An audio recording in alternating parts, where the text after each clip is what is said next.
Hello student, क्या हाल चाल? ठीक है सब? ठीक तो नहीं है। पढ़ाई की रफ्तार अभी वो बन नहीं पा रही है। कुछ अभी ऑब्जर्व ही कर रहे हैं कि सर डेली क्लास डाल भी रहे हैं या मजेदार में ही छोड़ देंगे।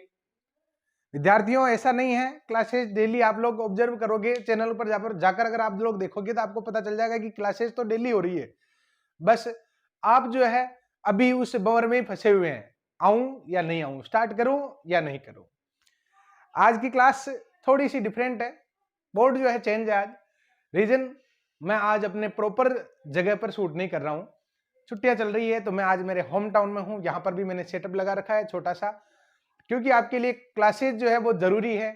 डेली आप लोगों की रेगुलर क्लासेज लगाना बहुत जरूरी है। तो आज की क्लास जो है हम यहां से ही लेने वाले हैं। तो स्टार्ट करते हैं यहाँ पर 53 वाले क्वेश्चन से। क्या है देखो, 53 हमने फंक्शन पढ़ रहे थे और फंक्शन में आज अपना 4th डे है। आज इसको हम कंप्लीट करेंगे। बहुत सारे नए कॉन्सेप्ट भी अपने होंगे, कुछ नए फॉर्मूले भी होंगे जो बहुत जरूरी है, अब तक नहीं आए हैं, उनको भी मैं लिखाऊंगा। और मैं आप लोगों को हर बार ये कहता हूं कि आप लोग जब भी मेरे नोट्स जो है बनाते हो, आप लोग थोड़ा सा स्पेस छोड़ दिया करो। शुरुआत में जो मैं कॉन्सेप्ट लिखा तो देता हूँ सारे, लेकिन फिर भी छोड़ दिया करो, क्योंकि बीच बीच में कुछ नए फॉर्मूले और मैं ऐड करवाता रहता हूं। तो बीच में फॉर्मूले लिखने से बढ़िया है आप उसी जगह लिखें। स्टार्ट करते हैं 53 वाले क्वेश्चन से। क्या है देखो 53 वाला क्वेश्चन, अल्फा का मान ज्ञात करो जिसके लिए यह फलन जो है स्वयं का प्रतिलोम हो। अल्फा का मान मुझे बताना है जब यह फलन खुद का ही प्रतिलोम हो। इस बात को समझने के लिए आप इस डायग्राम में देखें। अगर मैं आपको ये पूछूं कि 1 और इधर लिखा 1, तो बताओ 1 का प्रतिलोम, 1 का प्रतिबिंब क्या है? 1 है। और 1 का पूर्व प्रतिबिंब क्या है? 1 है। यानी मैं आपसे ये कह रहा हूं कि 1 की एफ इमेज क्या है? तो 1 है। 1 की एफ इनवर्स इमेज क्या है? तो 1 है। क्लियर? यानी 1 की इमेज भी वही है और पूर्व प्रतिबिंब भी वही आ रहा है। तो यहां पर इसका मतलब देखो, इस क्वेश्चन में भी यही निकलता है कि यहां पर 1 जो है ना स्वयं का प्रतिलोम है। 1 ही स्वयं का प्रतिलोम है। तो यहां पर मुझे क्या बताना है कि अल्फा का मान मैं क्या लूं कि एफ इनवर्स हो जाए, यानी एफ का प्रतिलोम स्वयं ही हो जाए। तो स्वयं कैसे होगा? जब एफ इनवर्स भी एफ के बराबर आए। तो मैं यहां पर निकाल के बताऊंगा कि एफ और एफ इनवर्स वास्तव में अल्फा का मान क्या लेने पर बराबर आने वाले हैं। तो देखो, इसको जो करने का जो तरीका है उसमें हमें क्या करना चाहिए, देखो हमें ऑप्शन से इस क्वेश्चन को करना चाहिए। और ऑप्शन से कैसे? देखो, मैं अल्फा की वैल्यू, सबसे छोटी वैल्यू जो है ना, यहां से स्टार्ट करता हूं। अब यहां से मैं जानबूझ के पहले 1 ले रहा हूं। दिख तो रहा है कि -1 आ रहा है, क्योंकि इतना तो ऑब्जर्व कर लेते हैं। लेट, अगर मान लो अल्फा की वैल्यू 1 हो, अगर अल्फा की वैल्यू 1 हो, तो देखो यहां पर एफ एक्स क्या होगा? एफ एक्स हो जाएगा अपने 1 प्लस एक्स, यानी y बराबर क्या? एफ एक्स कितना आ गया अपने? 1 प्लस एक्स आ गया। अगर एफ इनवर्स एक्स भी 1 प्लस एक्स या 1 प्लस वाई आ जाता है, तो हम कह सकते हैं कि हाँ, अल्फा की वैल्यू 1 ही सही है। तो मैंने क्या किया, x की वैल्यू निकालने के लिए एफ एक्स को y के बराबर रख दिया, और जब x का मान निकाला तो ये आया y minus 1। F x, x को क्या कहते हैं? एफ इनवर्स y बराबर y माइनस 1। और अगर मैं y को वापस केवल नोटेशन बदल कर लिख दूं x माइनस 1, अब आप देखो कि f और f इनवर्स बराबर आ रहे हैं क्या? नहीं आ रहे हैं। इसका मतलब अल्फा की वैल्यू 1 तो नहीं हो सकती। देखो मेरा जो तरीका है ना, वो ज्यादातर क्वेश्चन को ऑप्शन से करवाने का रहता है। क्यों? क्योंकि ऑब्जेक्टिव क्वेश्चन कर रहे हो यार। ऑब्जेक्टिव क्वेश्चन में ऑब्जेक्टिव अप्रोच भी तो लगाया करो। सीधे सीधे तरीके से क्यों जाए? ऐसे भी तो ऊट पटांग भी तो सोच सकते हैं। तो मैंने यहां पर जब अल्फा की वैल्यू 1 ली तो ये नहीं बैठा। अब मैं -1 लेकर देख लेता हूं, जो इसका राइट आंसर होना चाहिए। Let alpha equals to -1। तब उस स्थिति में एफ एक्स इक्वल्स टू क्या है? देखो, एफ एक्स इक्वल्स टू क्या हो जाएगा? 1 माइनस एक्स हो जाएगा ना। अब यहां पर देखो एफ बराबर क्या है? 1 माइनस एक्स। अगर एफ इनवर्स भी इतना ही आ जाता है तो हम कह सकते हैं कि हाँ, यही आंसर इसका सही है। तो एफ एक्स बराबर वाई होता है, तो ये 1 माइनस एक्स आ गया। अगर मैं एक्स की वैल्यू निकालता हूं तो ये क्या आ जाएगा? 1 माइनस वाई। और एक्स को मैं क्या कहता हूं? एफ इनवर्स वाई बराबर क्या आ गया? 1 माइनस वाई। तो अगर मैं वापस नोटेशन बदल कर लिख दूं केवल, तो 1 माइनस एक्स आया ना। अब देखो एफ भी उतना ही है और एफ इनवर्स भी उतना ही है। कब आया ये? जब अल्फा की वैल्यू हम ले रहे हैं -1। तो ये इसका राइट आंसर हो जाएगा। क्लियर? अब स्टूडेंट यहां पर मैं आगे बढ़ता हूं। आगे इन दोनों के लिए मैं आपको कुछ नया फॉर्मूला लिखाने वाला हूं, और वो फॉर्मूला आप बिल्कुल ध्यान से समझेंगे। क्लियर? 1 1 और ऑन 2 नंबर ऑफ एलिमेंट्स अगर ए में दे रखे हो नंबर ऑफ एलिमेंट्स और बी में दे रखे हो एक ही फलनों की कुल संख्या का पता कैसे लगाऊं और आच्छादक फलनों की कुल संख्या का पता कैसे लगाऊं। ये एक वेरी इंपॉर्टेंट फॉर्मूला है जो पहले हमने डिस्कस नहीं किया था। देखो फॉर्मूला क्या है, if number of element in A 3 हो and number of element in B, sorry number of element in A अगर मान लो n हो और number of element in B m हो, तो ए से बी में परिभाषित एक की फलनों की संख्या, एक की फलन कितने होंगे, तो ये होंगे MPN, MPN होंगे। इसका फॉर्मूला देखो M और N जब A से B में हो और अगर ये B से A में हो जाएंगे ना तो NPM होंगे फिर। क्लियर। अब इस क्वेश्चन में आप लोग देखो कि number of element in A कितने दे रखे हैं, ये दे रखे हैं 3 and number of element in B कितने दे रखे हैं, ये दे रखे हैं 4। तो कुल एक की फलन कितने हो जाएंगे, कुल एक की फलन ये हो जाएंगे अपने 4p3 और जिसको अगर खोलते हो तो फैक्टोरियल 4 अपॉन फैक्टोरियल में 1 24 आ जाएंगे और 24 अपने सी ऑप्शन में दे रखा है। क्लियर। तो ये फॉर्मूला हमने पहले डिस्कस नहीं किया था जिसको हमने आज डिस्कस कर लिया है। अब देखो यहां पर अगला जो क्वेश्चन है ना, इसमें एक जनरल फॉर्मूला लिखाऊंगा मैं, क्योंकि जनरल फॉर्मूले की जरूरत इसलिए पड़ेगी क्योंकि ए तो जनरल फॉर्म में लिखा हुआ है लेकिन बी में पर्टिकुलर लिमिटेड एलिमेंट दे रखे हैं। तो पीछे एक फॉर्मूला तो दे रखा है लेकिन वो केवल बी में 2 अवयव है ना तभी काम करता है। अब जरूरी थोड़ी कि हमेशा ही बी में 2 अवयव ही हो, ज्यादा भी तो हो सकते हैं। तो मैं ज्यादा मानकर और कितने जनरल फॉर्म में मानते हुए कि कितने एलिमेंट हो, उसके लिए एक बड़ा सा फॉर्मूला आपको लिखाने वाला हूं और वो फॉर्मूला आप लोग ध्यान से समझेंगे। देखो क्या है कि अगर मान लो नंबर ऑफ एलिमेंट इन ए, 2 समुच्चय दे रखे हैं अपने, 2 समुच्चय दे रखे हैं। पहले तो मैं आपको यह बता देता हूं कि आच्छादक फलन जो है ना होते क्या है। इधर दे रखे हैं ए बी, इधर दे रखा 1 2। सोचो यहां पर इधर ए बी लिख दूं, थोड़ी देर के लिए मान लो कि इधर मैंने 1 2 लिखा और इधर क्या लिखा, ए लिखा। अगर लिमिटेड एलिमेंट होते हैं ना तो कॉमन सेंस से भी इस क्वेश्चन को किया जा सकता है। इस क्वेश्चन को भी मैं कॉमन सेंस से तो करवा तो सकता हूं लेकिन n बराबर, देखो n की वैल्यू, कॉमन सेंस का मीन ये है कि n का मान 2 या 2 से बड़ा मानकर इसमें जैसे या तो 2 अवयव मान लेता या फिर 3 अवयव मान लेता और फिर पता लगाता कि वास्तव में आच्छादक फलनों की संख्या हो कितनी रही है। लेकिन n बराबर 2 से भी इन दोनों में कॉन्ट्राडिक्शन आएगा, n बराबर 3 से भी कॉन्ट्राडिक्शन आएगा इन दोनों में। आंसर इन दोनों में से ही है और आंसर ये है, लेकिन इन दोनों में 3 तक भी कॉन्ट्राडिक्शन आ रहा है और n बराबर 4 अगर मैं लेता हूं ना तो ये क्वेश्चन बहुत बड़ा हो जाएगा, कॉमन सेंस से सोचने में बहुत बड़ा पड़ जाएगा। तो फिर मुझे क्या करना चाहिए, इसका प्रॉपर मेथड जो है वो निकालना चाहिए।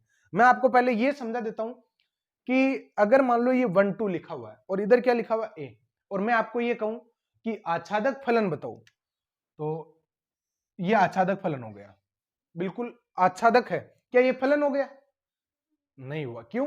क्योंकि फलन होने की परिभाषा ये है कि सेट ए का तो एलिमेंट छूटना ही नहीं चाहिए, चाहे एक की हो, बहु एक की हो, आच्छादक हो, अंतरक्षेपी हो, किसी भी स्थिति में ए का एलिमेंट तो छूटना ही नहीं चाहिए। तो ये भी फलन नहीं हुआ। अब ये फलन हो गया। किस प्रकार का फलन है? आच्छादक है और बहु एक की और आच्छादक है। आच्छादक क्यों? क्योंकि बी का कोई एलिमेंट छूट नहीं रहा है। अगर मैं आपको इधर ये कहूं कि इधर 2 एलिमेंट है, इधर अपने 1 एलिमेंट है, तो आच्छादक फलनों की संख्या कितनी होगी? 1 होगी। ठीक बात है। अब मैं आपको ये कहता हूं कि इधर ए बी एलिमेंट है, ध्यान से सुनना, यहां पर ए बी एलिमेंट है और मैं आपको ये कहूं कि यहां पर आपको आच्छादक फलन बनाने हैं। एक तो क्या हो जाएगा, 1 की इमेज 1 के साथ जाएगी और बी की इमेज इसके साथ जाएगी, ये आ गया, ये आच्छादक फलन है। ऐसा भी कर सकते हो, 1 की बी के साथ और 2 की ए के साथ ले सकते हो, और ऐसा भी कर सकते हो, ऐसा भी तो कर सकते हो 1 2 और ए बी कि दोनों ही ए पर ही ले जाओ, फलन है बिल्कुल। लेकिन आच्छादक फलन है क्या? नहीं है। आच्छादक फलन में बी छूटना नहीं चाहिए, बी का कोई एलिमेंट भी छूटना नहीं चाहिए। तो ये तो हुई एक की और आच्छादक फलनों की बात। अगर मैं आप लोगों को ये कहूं कि यहां पर अगर एक एलिमेंट और लिखा हो तो बी में एक एलिमेंट और लिखा हो, मेरा क्या है यहां पर मोटिव समझाने का, इधर एलिमेंट 2 है और इधर अगर मान लो ज्यादा एलिमेंट होंगे तो क्या ये आच्छादक हो जाएगा क्या? तो अभी तो नहीं हो रहा है क्योंकि एक एलिमेंट छूट रहा है बी में, तो आच्छादक तो नहीं हुआ। फिर क्या करेंगे, फिर हमने एक प्रयास किया कि देखो इससे इसको जोड़ दें तो आच्छादक हो गया, लेकिन ये फलन है क्या? फलन नहीं है। क्यों? क्योंकि फलन की परिभाषा ये है कि सेट ए का कोई एलिमेंट नहीं छूटना चाहिए, नहीं छूट रहा है। फलन की परिभाषा ये भी कि सेट ए के एक एलिमेंट की दो इमेज नहीं होनी चाहिए, बिल्कुल भी नहीं होनी चाहिए। तो फिर इस स्थिति में भी फलन नहीं है। तो आपको इस बात से क्या समझ मिली कि बी में एलिमेंट कभी भी ए से ज्यादा हो ही नहीं सकते हैं, बराबर संख्या में हो सकते हैं, ज्यादा नहीं हो सकते हैं। अब यहां पर देखो मेरा जो कॉन्सेप्ट है वो शुरू करता हूं।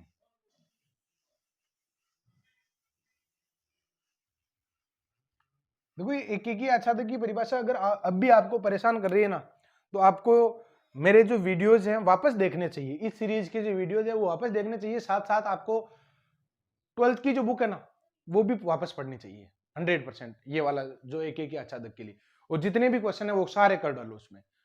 देखो मैं शुरुआत करता हूं कि अगर मान लो एक सेट है ए, ये ए सेट है और एक सेट है अपने बी, इसमें नंबर ऑफ एलिमेंट n है और इसमें number of element in m है।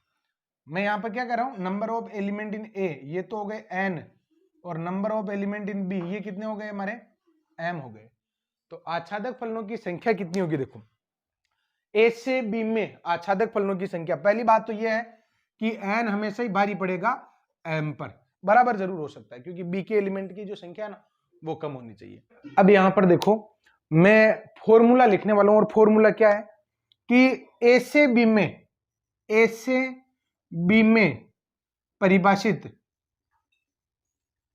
डिफाइन आच्छादक फलन कितने होंगे, आच्छादक फलन। ये फॉर्मूला याद करने में थोड़ी सी आपको परेशानी तो होगी, लेकिन याद कर लोगे ना तो ठीक रहेगा, सुख पाओगे। क्लियर? तो देखो आच्छादक फलनों की संख्या क्या होगी, summation R equals to 1 to m, m का मतलब b में एलिमेंट की संख्या, फिर यहां पर -1 की पावर में m minus R, M C R और r की पावर में n, r की पावर में n, ये फॉर्मूला होता है जो आपको याद करना है। अब इस फॉर्मूले को मैं यहां पर अप्लाई करने वाला हूं और फॉर्मूला क्या है, देखो number of element in a ये तो दे रखी है हमें n और number of element in B ये कितने दे रखे हमें, ए बी। ए से बी में देखो ना, ए से बी में परिभाषित आच्छादक फलनों की संख्या निकालेंगे। कैसे निकालेंगे, देखो यहां पर number of element in A तो कितने दे रखे हैं, ये दे रखे हैं N, number of element in B कितने दे रखे हैं, 2 दे रखे हैं। अतः ए से बी में आच्छादक फलन की संख्या कितनी हो जाएगी, देखो आच्छादक फलनों की संख्या, तो मैं यहां पर बता देता हूं कि समीशन R इक्वल्स टू, देखो n की पोजीशन n ने ले रखी है, n की पोजीशन यहां पर n ने ले रखी है और m की पोजीशन 2 ने ले रखी है। देख लेना ये फॉर्मूला का कंपैरिजन, a में अवयवों की संख्या कितनी है, n है, इधर भी अपने क्वेश्चन में कितनी है, n है, और b में अवयवों की संख्या कितनी होती है फॉर्मूले में, m, और अपने यहां पर b में एलिमेंट की संख्या कितनी है, 2 है।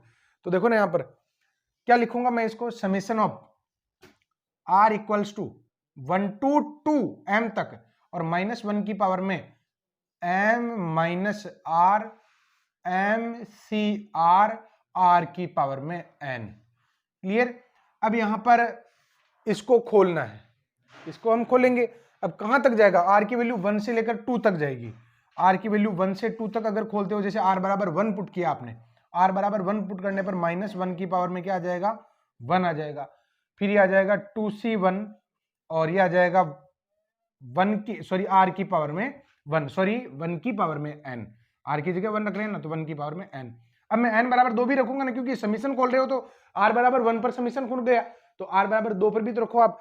तो r बराबर अगर 2 रखते हो तो ये आ जाएगा -1 की पावर में 0, -1 की पावर में 0 और 2c2 और 2 की पावर में n, ये रिजल्ट आएगा। r बराबर 1 रखने पर और r बराबर 2 रखने पर, इससे ज्यादा आप जा नहीं सकते हो। क्यों नहीं जा सकते हो, क्योंकि यहां पर जैसे आप 3 रखोगे तो 2c3 डिफाइन ही नहीं होगा, और वैसे भी यहां लिखा हुआ ना r का मान कहां तक जा सकता है, 2 तक। अब देखो ये तो हो गया माइनस, माइनस का तो 2 हो जाएगा, देखो माइनस का 1 ये, और 2c1 को अगर खोलते हो तो 2 आ जाएगा, ये +1 हो गया, ये 1 हो गया, और प्लस में 2 की पावर में n हो जाएगा। तो आंसर इसका बी राइट हो जाएगा, 2 की पावर n माइनस में 2। तो यही फॉर्मूला मैं आप लोगों को याद करवाना चाहूंगा और यही फॉर्मूला आप याद करें। अब इसका परिसर निकालना है। इसका परिसर निकालने का जो तरीका है, देखो परिसर जो आप निकालना चाहते हो ना, इसमें मैं आपको एक मेथड और बता देता हूं कि यहां पर परिसर का मतलब क्या होता है। हमें लोएस्ट पॉइंट और हाईएस्ट पॉइंट के बीच में जितने भी रिजल्ट मिलते हैं, अंतराल रूप में भी रिजल्ट मिलते हैं मैक्सिमम, तो मान लो इसका रिजल्ट जो है, यूं समझो थोड़ी देर के लिए, ये आंसर आ गया इसका 1 to 10, तो परिसर ही आ गया। तो परिसर का मतलब क्या है कि इसमें न्यूनतम मान आपको 1 मिला होगा, अधिकतम मान कितना मिला होगा, इसमें 10 मिला होगा, और बीच में सभी संभावित मान। तो मैं आपको ये कह रहा हूं कि ये न्यूनतम मान है, ये अधिकतम मान है। एक काम करो ना यहाँ पर कि अधिकतम और न्यूनतम मान ही निकाल लो, इसके उच्चिष्ट और निम्निष्ठ मान ही निकाल लो। क्लियर? तो उच्चिष्ट और निम्निष्ठ मान भी आप लोग यहाँ पर निकाल सकते हैं।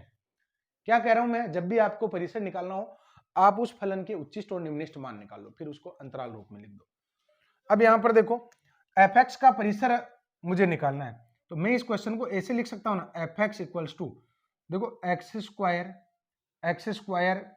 Plus x plus 1 minus 2x upon में एक्स स्क्वायर प्लस एक्स और प्लस में 1।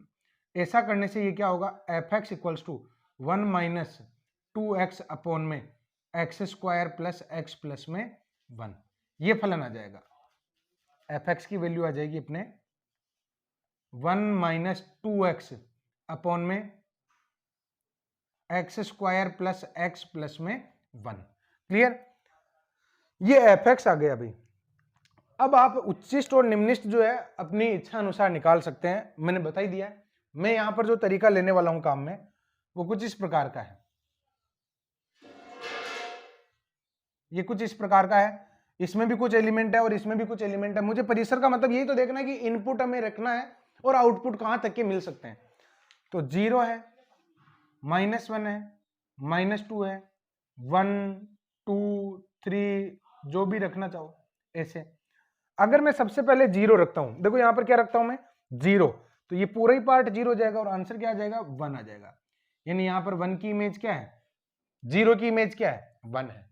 अब मैं यहां पर अगर 1 पुट करता हूं ना, तो 2/3 आएगा ना, 2/3, तो 1 माइनस 2/3, 1/3, यानी इसका आंसर आ जाएगा 1/3। यहां पर 1 की इमेज क्या आ रही है, 1/3 आ रही है।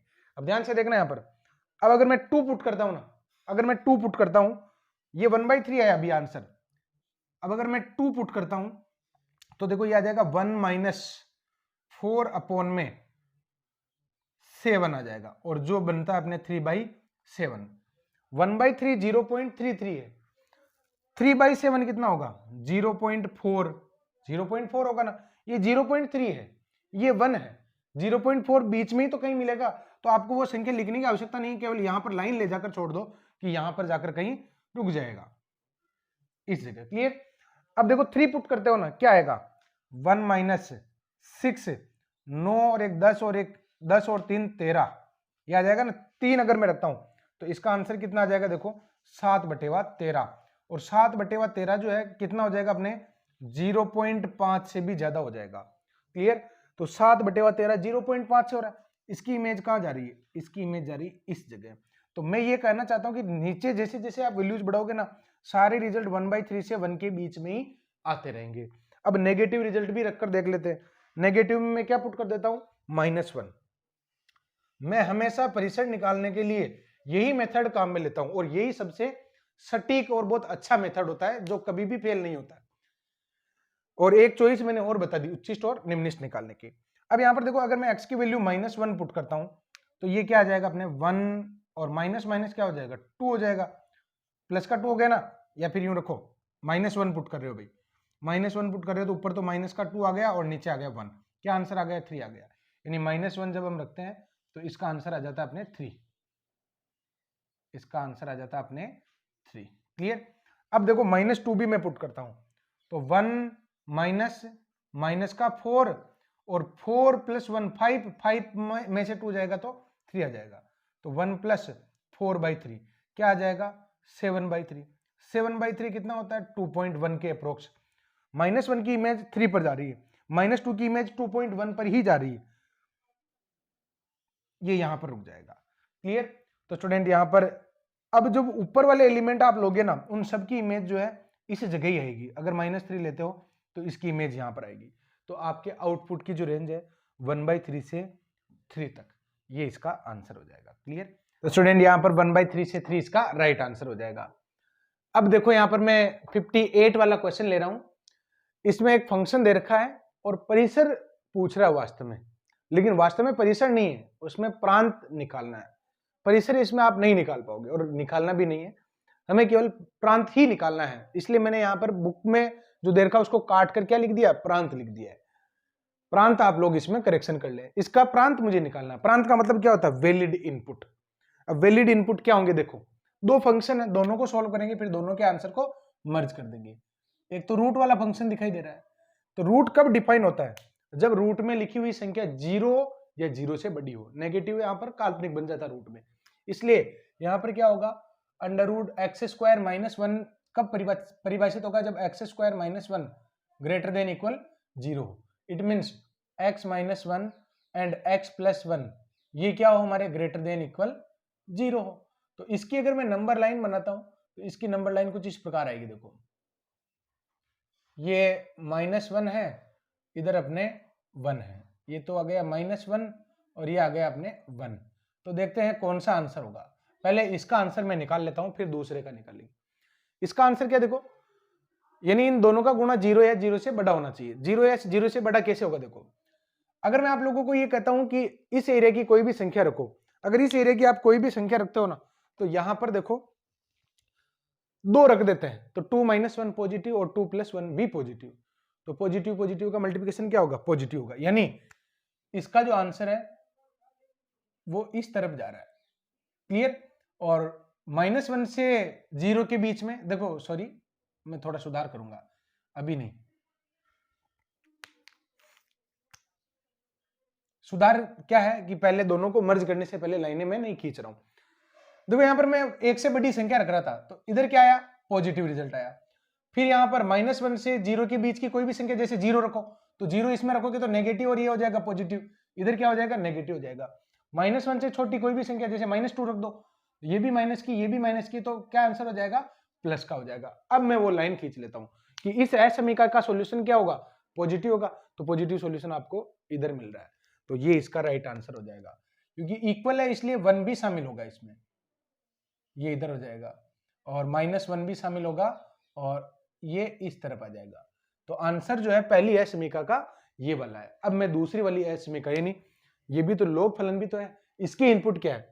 इसकी वजह से तो वैलिड इनपुट ये है, लेकिन इसकी वजह से वैलिड इनपुट क्या है? फिर दोनों, क्योंकि फलन एक ही है, तो दोनों के जो कॉमन इनपुट होंगे ना, वो अपने प्रांत बनेंगे। तो देखो यहां पर लॉग कब परिभाषित होता है? जब x - 1 क्या हो? ग्रेटर देन 0 हो। तो x ग्रेटर देन 1 होगा। तो यहां पर मैं इस समीकरण को अगर लेके आता हूं तो x ग्रेटर देन 1, ये तो है 1 पर इक्वल नहीं है, तो ग्रेटर देन 1 यानी 1 शामिल नहीं होगा। तो 1 शामिल नहीं होगा, लेकिन इधर वाले सारे रिजल्ट तो शामिल होंगे ना। तो स्टूडेंट यहां पर देखो, ये कॉमन एरिया हो गया, ये तो कॉमन में है ही नहीं, ये कॉमन हो गया, जिसमें 1 रेड वाले में तो शामिल था लेकिन ब्लू वाले में शामिल नहीं है, तो फिर कॉमन में 1 भी नहीं होगा, केवल आगे आगे के रिजल्ट हो जाएंगे। और आगे आगे के रिजल्ट क्या है? ग्रेटर देन 1 वाले। तो यहां पर आंसर क्या हो जाएगा? x ग्रेटर देन 1 या फिर 1 to infinity, 1 to infinity, open interval है, ध्यान रख लेना। तो ये इसका राइट आंसर है। आगे बढ़ते हैं 59 वाले क्वेश्चन में। -π/2 से +π/2 के बीच में जब x हो तो कोष में महत्तम पूर्णांक फलन x, इसका परिसर निकालना है। क्लियर? इसका परिसर निकालना है। आप लोग देखिए कि यहां पर -π/2 less than x less than π/2। अच्छा देखो, पाई का मान कितना होता है? 3.14। अगर इसमें डिवाइड कराते हो ना तो ये कितना जाएगा? 1.57 के लगभग आएगा। क्लियर? यानी ये जो मैं इनपुट दे रखे हैं माइनस के 1.57 से less than x less then 1.57 तक के दे रखे हैं, और मुझे आउटपुट बताना है। तो अब आप देखिए यहां पर कि ये तो हो गया अपने समुच्चय ए और ये हो गया समुच्चय बी। समुच्चय ए ये x के लिए होता है और x के रिजल्ट माइनस के 1.57 से प्लस के 1.57 तक के दे रखे हैं। क्लियर। अब यहां पर बीच में क्या होगा, 0 भी होगा, इधर -1 भी होगा, इधर +1 भी होगा। ये इनपुट हो गए। अब इनपुट में रखता हूं, इसमें देखते हैं आउटपुट क्या आता है। अगर मैं माइनस का 1.57 रखता हूं, अगर मैं माइनस का 1.57 रखता हूं तो महत्तम पूर्णांक फलन में जैसे आप माइनस का 1.57 रखोगे ना, तो सबसे पहले आपको यह देखना होगा कि वह किन दो पूर्णांकों के बीच में है। तो -2 और -1 के बीच में। छोटा वाला पूर्णांक क्या है, -2, तो कोस -2, और कोस पर प्लस माइनस का कोई प्रभाव नहीं पड़ता है, यानी इसकी इमेज कहां पर जा रही है, कोस 2 पर। क्लियर। अब अगर आप -1 रखते हो ना, तो ये कोस -1 महत्तम पूर्णांक फलन में। अब -1 रखने पर ये आंसर देगा कोस -1, क्योंकि पूर्णांक ही ना, और कोस पर प्लस माइनस का कोई प्रभाव नहीं पड़ता है, तो ये क्या आ गया, कोस 1 आ गया। यानी इसकी इमेज कहां जा रही है, कोस 1 पर जा रही है। 0 रखोगे तो कोस 0 की वैल्यू क्या होती है, 1 होती है, ये 1 आ गया। अब 1 पुट करोगे ना, तो कोस 1 कितना होगा भाई, अगर 1 रखोगे तो पूर्णांक रखोगे तो पूर्णांक का आउटपुट आएगा, तो फिर से कोस 1, इसकी इमेज क्या आ गई, कोस 1 आ गई। 1.57 रखोगे ना, तो कोस 1.57 1 और 2 के बीच में, तो इमेज इसकी क्या होगी, कोस 1 ही होगी, तो इसका आंसर भी कोस 1 के पास ही जाएगा। हमें परिसर ही तो बताना था। परिसर क्या हो गया, आउटपुट तो आपके ये 3 ही आ रहे हैं, और ये तीनों तो आपके ए ऑप्शन में दे रखे हैं। ये इसका सबसे इजी और बेस्ट तरीका है, और मैं आपको बार बार यही कह रहा हूं कि मैं इसी को प्रेफर करता हूं परिसर निकालने के लिए। अब देखो fx बराबर दे रखा है मोड ऑफ साइन x, और इसका प्रतिलोम कब विद्यमान होगा ये बताना। अच्छा, प्रतिलोम कब विद्यमान होता है, जब दिया गया फलन एकेकी और आच्छादक हो। अगर ये दोनों शर्तें लागू होती है तो हम उसका प्रतिलोम निकाल सकते हैं। क्लियर। तो यहां पर सबसे पहले 0 से पाई के बीच की बात करते हैं। 0 से पाई के बीच में, अच्छा स्टूडेंट एक बात बताओ, ये 0 है, ये पाई है, ऑल साइन टेन और कोस, ये रिजल्ट है। 0 से पाई जब आपके इनपुट होंगे, ये क्या प्रांत ही तो है, प्रांत क्या होता है, इनपुट, तो 0 से पाई का हम इनपुट ले लेते हैं। ए ऑप्शन की जांच कर रहा हूं, ए की जांच, तो ये मैं कुछ इस तरीके से कर रहा हूं, बहुत ज्यादा हम टाइम वेस्ट नहीं करेंगे, हम केवल रिजल्ट पर ही पहुंच जाते हैं। मुझे प्रतिलोम बताना है कि प्रतिलोम विद्यमान होगा या नहीं होगा। इसके लिए एकेकी और आच्छादक की जांच करनी है, एकेकी और आच्छादक की जांच करनी है। एकेकी होना जरूरी है ना, अगर आपको लगता है कि इधर के दो एलिमेंट की इमेज उधर एक बन सकती है, तो वही एग्जांपल लिखो ना। और वो मुझे क्या दिख रहा है, मुझे एक तो π/4 45 डिग्री दिख रहा है, एक मुझे 3π/4 135 डिग्री दिख रहा है। क्यों, क्योंकि π/4 पर साइन का मान कितना आएगा, 1/√2 आएगा, और 3π/4 पर भी इतना ही आएगा। तो बताओ ए ऑप्शन राइट होगा क्या, नहीं होगा। क्यों, क्योंकि यहां पर तो बहु एक ही हो गया, और बहु एक ही होने पर उसका प्रतिलोम नहीं निकाला जा सकता है। तो फिर हम बी की जांच करते हैं। बी की जांच, अगर आप बी की जांच करोगे तो इधर है अपने 0 से π/2, इधर है 0 और ये है π/2, इधर है π/4, तो बिल्कुल 0 पर रिजल्ट क्या आएगा, 0 आएगा। 45 पर क्या आएगा, 1/√2 आएगा। π/2 पर क्या आएगा, 1 आएगा, और कहीं भी रिपीट नहीं होगा, बीच में छोड़ भी दिए तो रिपीट नहीं होगा। 30 पर निकालोगे तो अलग मान आएगा, फिर अलग आएगा। क्लियर। तो बताओ एक ही है कि नहीं है, बिल्कुल है। तो एकेकी और आच्छादक हो गया ना ये, और एकेकी और अगर आच्छादक है तो फिर इसका प्रतिलोम एग्जिस्ट करेगा। तो स्टूडेंट यहां पर आंसर क्या आ जाएगा, 0 से π/2। ये क्यों नहीं होगा, ये इसलिए नहीं होगा कि यहां पर माइनस के π/4 और प्लस के π/4 इन दोनों की इमेज जो है 1/√2 होगी। क्यों होगी, क्योंकि मोड लगा हुआ ना, इस वजह से नेगेटिव आंसर आएगा, तो नेगेटिव, लेकिन मोड की वजह से पॉजिटिव हो जाएगा, तो ये भी नहीं हो सकता है। क्लियर। अब मैं बढ़ता हूं, देखो आगे, इसका भी मुझे परिसर निकालना है, और इसका परिसर निकालने के लिए आप कौन सा तरीका लगा सकते हैं, आप इसके 2-3 मेथड है, 2-3 मेथड, तीनों तो कैसे बताऊं मैं, लेकिन एक तरीका तो यह है कि उच्चिष्ट और निम्निष्ठ आप निकाल लो, उच्चिष्ट और निम्निष्ठ निकाल लो, वहां से पता चल जाएगा। एक ऐसे वैल्यूज भी आप रख सकते हैं। एक यहां पर दो, मतलब 2 तरीके तो मैं और बता ही देता हूं आपको, कौन कौन से, देखो पहला तरीका है कि मैं आपको ये भी कह रहा था, देखो यहाँ पर आप क्या कर सकते थे कि उच्चिष्ट और निम्निष्ट निकाल सकते थे, निकाला कभी नहीं अभी तक, तो एक बार निकाल कर देख लेते हैं कि वास्तव में उच्चिष्ट और निम्निष्ट भी परिसर के ही एंडिंग पॉइंट होता है क्या? बिल्कुल वही होंगे। देखो कैसे, मेरा उद्देश्य ये है इसका परिसर निकालना है, और परिसर में कैसे निकाल रहा हूं कि मैं इसका उच्चिष्ट मान और निम्निष्ट मान निकाल लेता हूं ना, क्योंकि मान ही तो आउटपुट है और वही तो परिसर बनते हैं। तो यहां पर देखो मैं सबसे पहले एफ डैश एक्स निकालता हूं। एफ डैश एक्स क्या आ जाएगा, माइनस का साइन एक्स और माइनस का कोस एक्स। क्लियर? अब चरम बिंदु निकाल लो। अगर आप चरम बिंदु निकालते हो तो एफ डैश एक्स बराबर क्या आ जाएगा, 0। यानी अगर मैं इसको 0 के बराबर रखता हूं तो ये minus sine x minus cos x बराबर 0, तो टेन एक्स बराबर क्या आ गया, ये -1 आ गया। अब स्टूडेंट यहाँ पर टेन एक्स की वैल्यू -1 कहाँ होगी ये बतानी है। एक तरीका मैं आप लोगों को सिखाता हूं जो आपके बार बार काम आएगा। देखो टेन एक्स की वैल्यू -1 है, तो मुझे वो रिजल्ट निकालने की टेन की वैल्यू -1 कब कब होगी। तो मैं जो तरीका आपको सिखाने जा रहा हूं वो बहुत अच्छा है और बहुत इजी भी है और सभी के लिए एप्लीकेबल है। क्या है, देखो आप थोड़ी देर के लिए -1 को भूल जाइए, केवल 1 पर विचार करो। 10 का रिजल्ट जो है 1 कब होता है, 45 डिग्री पर। ये π/4 वाली लाइन हो गई, ये क्या हो गई, π/4 वाली लाइन। क्लियर? अब आप है ना इसके चारों में प्रतिबिंब ले लो।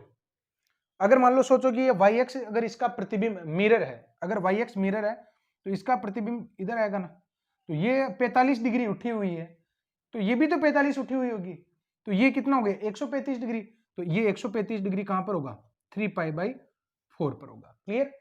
अब इन दोनों के प्रतिबिंब ले लो, तो इसका प्रतिबिंब तो जाएगा माइनस का π/4। देखो ना, ये अगर एक्स एक्स प्रतिबिंब है, एक्स एक्स अगर मिरर है, जो तरीका मैं सिखाना चाहता हूं आपको बिल्कुल ध्यान से देखें। मैं क्या कर रहा था कि 10x का वैल्यू है क्या, -1। मैं देखता रहा था कि 10 का रिजल्ट 1 कब होता है, 1 यहां पर होता है। बस उसके चारों अक्षों में, चारों ही चतुर्थांश में प्रतिबिंब ले लो। तो ये π/4 है ना, तो इसका प्रतिबिंब भी आ गया -π/4। और या फिर यूं भी कह सकते हो, इसी रेखा को बिल्कुल आगे बढ़ा दो, तो ये 135 डिग्री वाली इधर जाएगी, तो कहां पर जाएगी, 315 डिग्री पर। जिसको प्लस का 315 डिग्री लिखो चाहे माइनस का 45 लिखो, बात तो बराबर ही। और इसमें आओगे ना तो पाई और ऐड कर दो, क्योंकि ये रेखा और ये रेखा भी एकदम समानांतर होगी, बिल्कुल ये एक ही लाइन पर होगी। तो ये 45 है, तो यहां पर आने के लिए 180 और जोड़ दो। अगर 180 और जोड़ते हो तो ये क्या आ जाएगा, 5π/4। थोड़ा टाइम लगेगा, लेकिन ये अच्छा तरीका है। मतलब मुझे समझाने में थोड़ा टाइम लग रहा है, लेकिन आपको बिल्कुल फिट समझ में हो जाएगा।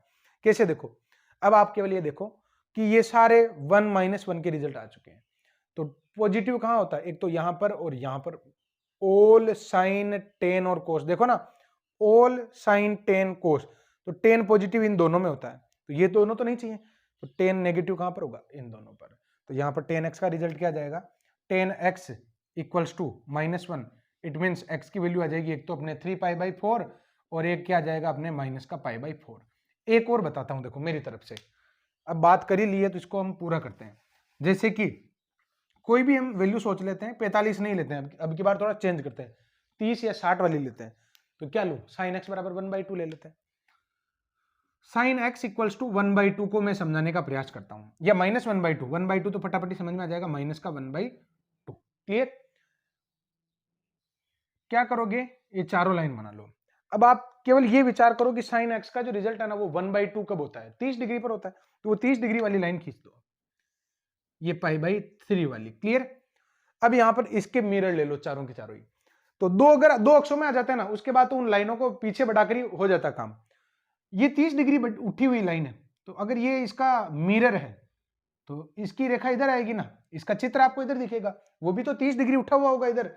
तो ये लाइन कौन सी हो जाएगी, अगर ये 30 डिग्री उठी हुई रेखा है, अगर ये वाली लाइन 30 डिग्री उठी हुई है, तो इधर से 30 डिग्री उठी हुई कितनी होगी, 150 डिग्री। तो 150 डिग्री आप लिख दो, रेडियन में लिखो तो ठीक है, ऐसे लिखो तो ठीक है। क्लियर? अब इन दोनों के आप मिरर और नीचे भी लेना चाहो ना, तो कैसे लोगे, बिल्कुल सिंपल, इस रेखा को आगे बढ़ा दो।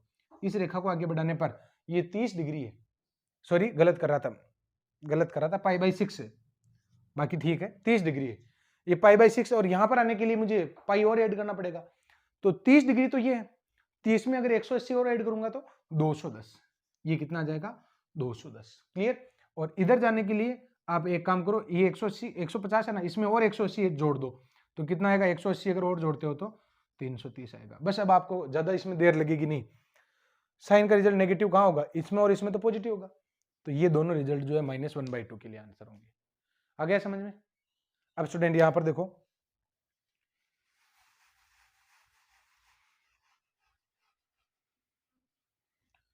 ये जो क्वेश्चन है इसमें मैंने x के दोनों रिजल्ट निकाल लिए। मैं आपको क्या कह रहा था कि आप इसके उच्चिष्ट और निम्निष्ट मान निकाल लो। क्वेश्चन को उलझा नहीं रहा हूं, मैं एक तरीका सिखाने का आपको प्रयास कर रहा हूं। तो x का रिजल्ट जब इसमें रखोगे ना, x = 3π/4, इस पर fx कितना आएगा देखो, इस पर अगर fx निकालते हो तो ये आ जाएगा cos 3π/4, cos 3π/4 और माइनस का sin 3π/4। cos 3π/4 की वैल्यू माइनस के 1/√2 होगी और इसकी भी 1/√2 होगी, जिसके माइनस ऑलरेडी लगा हुआ। इन दोनों को सोल्व करने पर माइनस का √2 आ रहा है। बी ऑप्शन हो गया इसका।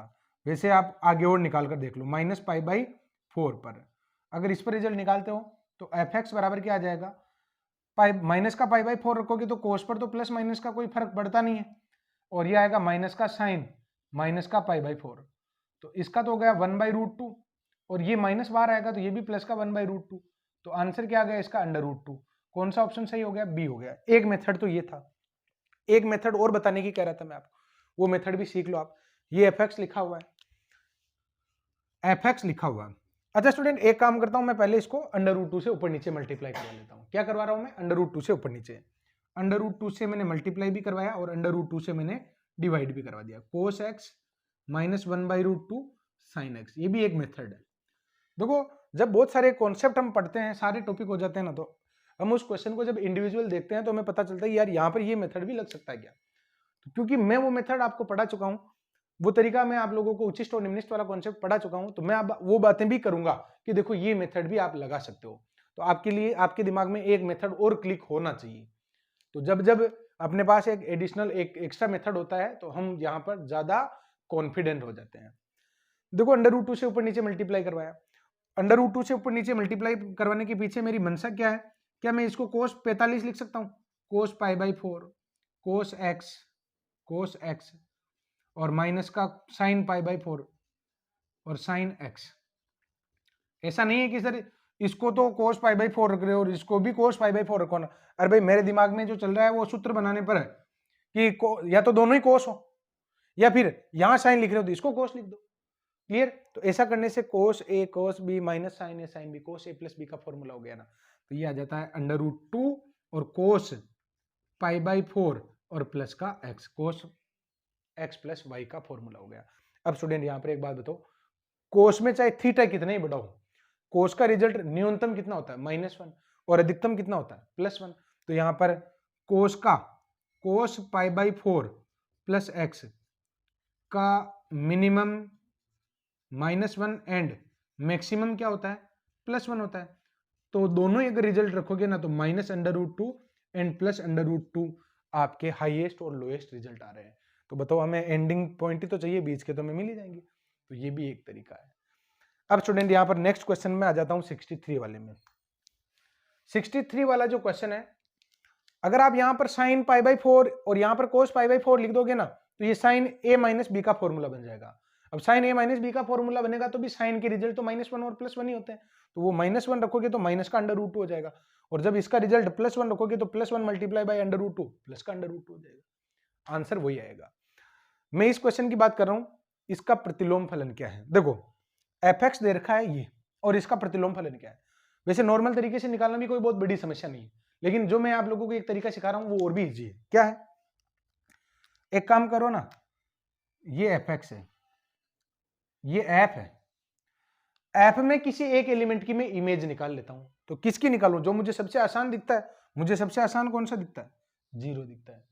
तो 0 यहां रखोगे तो e की पावर 0 माइनस e की पावर -0, 1 - 1 0 हो गया ना।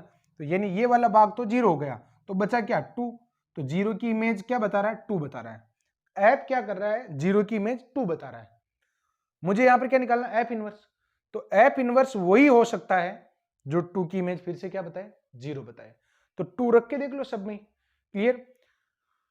2 अगर रखते हो ना तो यहां पर 2 - 2 क्या आ गया, 0 आ गया। log 0 का मान क्या होता है, -, कैंसिल हो गया। 2 अगर यहां रखते हो ना तो log 1/3 आ रहा है, log 1/3 जीरो हो गई नहीं। 2 अगर यहां रखते हो तो 2/0 अनंत हो गया, log अनंत का मान अनंत होता है। 2 यहां पर रखो, 2 - 1 1, 3 - 2 1, log 1 और log 1 का आंसर क्या होता है? 0 होता है। ये इसका आंसर है, यानी ये ऐसा ऑप्शन है जो 2 रखने पर फिर से आंसर क्या दे रहा है? 0 दे रहा है। तो राइट आंसर क्या हो जाएगा अपने? डी वाला हो जाएगा। आगे बढ़ते हैं, एफ जी एक्स निकालना है। एफ जी एक्स अगर आप निकालना चाहते हो तो यहां पर एफ ऑफ जी एक्स मुझे निकालना है। तो जी एक्स की वैल्यू रखो, ये तो है एफ, और जी एक्स का रिजल्ट क्या है? 3x प्लस में एक्स क्यूब अपॉन में 1 प्लस में 3x²। अब ये F X equal to this है, तो ये एफ एक्स की पोजीशन पर ही है ना भाई, एक्स की जगह जो चेंज इधर होगा वही चेंज इधर करवाएंगे। तो एक्स की जगह चेंज हो गया ना ये, तो इधर भी चेंज करवाओगे आप लोग। तो ये क्या आएगा आपके? log 1 plus 3x plus x cube upon में 1 प्लस 3x²। और ये क्या आएगा? 1 माइनस 3x प्लस में एक्स क्यूब अपॉन में 1 प्लस 3x²। अब आप देखो यहां पर कि ऊपर और नीचे एलसीएम ले लेता हूं मैं, और एलसीएम लेने से एलसीएम तो कट जाएगा, और बचेगा क्या? 1 plus 3x² plus 3x plus में एक्स क्यूब, और नीचे क्या आएगा? 1 प्लस 3x² माइनस का 3x और माइनस का एक्स क्यूब। तो ऊपर अगर आप ध्यान से देखते हो तो ये क्या बन रहा है? log 1 प्लस एक्स का होल क्यूब बन रहा है ऊपर, और नीचे भी 1 माइनस एक्स का होल क्यूब बन रहा है। ध्यान से देखो, देखिए बन भी रहा है कि नहीं बन रहा है? बन रहा है, देखो 1 प्लस एक्स का होल क्यूब खोलो, 1 माइनस एक्स का होल क्यूब खोलो। तो क्या मैं इसको ऐसे लिख सकता हूं फिर? 3 log 1 प्लस एक्स अपॉन में 1 माइनस एक्स, और जिसको मैं क्या लिख सकता हूं? 3f(x). ये 3f(x) बी ऑप्शन में दे रखा है। क्लियर? फिर आगे बढ़ते हैं, इस फलन का मुझे प्रांत निकालना है। प्रांत का मतलब वैलिड इनपुट क्या होंगे? अच्छा स्टूडेंट, यहां पर log अंडर रूट और यहां पर इसका ये दे रखा है 16। बाहर वाले log का आधार e है, अंदर वाले log का आधार 16 है। ठीक है, कोई बात नहीं। आप तो केवल ये देखो, बाहर वाला जो log है ना, इस पर विचार करो। log x कब परिभाषित होता है? ये x का काम कर रहा है, ये log है। log कब परिभाषित होता है? जब उसके अंदर लिखी हुई संख्या क्या हो? ग्रेटर देन 0 हो। इट मीन्स यहां पर क्या होगा? अंडर रूट में 16 log 16 x², ये क्या हो? ग्रेटर देन 0 हो, तब परिभाषित होगा। कौन सा log? बाहर वाला log। क्लियर?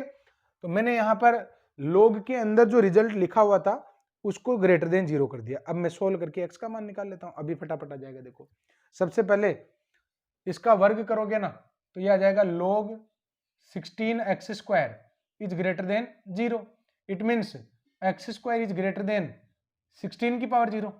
ये इधर जाएगा तो ये पावर में आ जाएगा ना, 16 की पावर में। तो x² क्या आ गया? ग्रेटर देन 0 आ गया। अब स्टूडेंट, x² का कोई ऑप्शन नहीं है। ऑप्शन क्या है? x का है। तो x² असमीका दे रखी है और आपको x में लाना है तो वर्गमूल लेना पड़ेगा। वर्गमूल जब लेते हैं ना असमीका में तो मोड लगाना पड़ता है। तो यहां पर क्या आएगा? Mode of x is greater than 1, यानी ये इसका राइट आंसर होगा। क्लियर? तो एक नई बात आपको क्या सीखने को मिली, आप सीधा ही x ग्रेटर देन 1 नहीं लिख सकते हो। x ग्रेटर देन 1 लिखने पर गड़बड़ हो जाएगा। यहां पर क्या लिखना पड़ेगा? x² का मान जो है 1 से बड़ा होना चाहिए। तो अगर वर्गमूल लेते हैं तो यहां पर क्या लगा दो आप? मोड x लगा दो, और वो ग्रेटर देन क्या आ जाएगा? 1 आ जाएगा। आगे बढ़ता हूं, इसका परिसर निकालना है।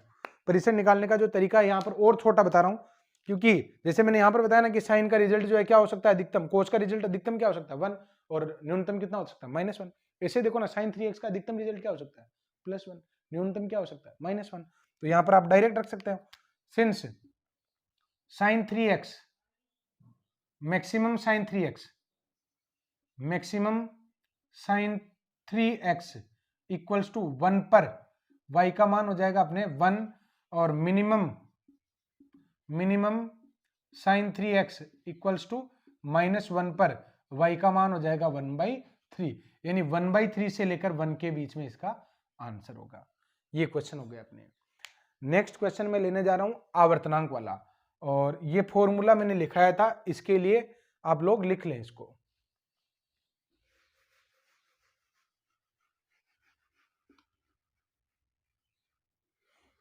केवल देखने पर से काम नहीं चलता है, सही मायने में जो तैयारी करते हैं वो अपने नोट्स खुद भी मेंटेन करते हैं।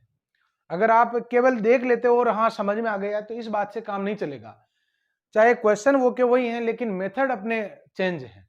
तो अगर आप रिवाइज करोगे ना, तो अगर आपके खुद के नोट्स होंगे तो आप फटाफट ही रिवाइज कर लोगे। अगर आप फिर इस तरीके से रिवाइज करोगे वापस तो आपको बहुत समय लगेगा। इसलिए नोट्स मेंटेन करना बहुत ज्यादा जरूरी है।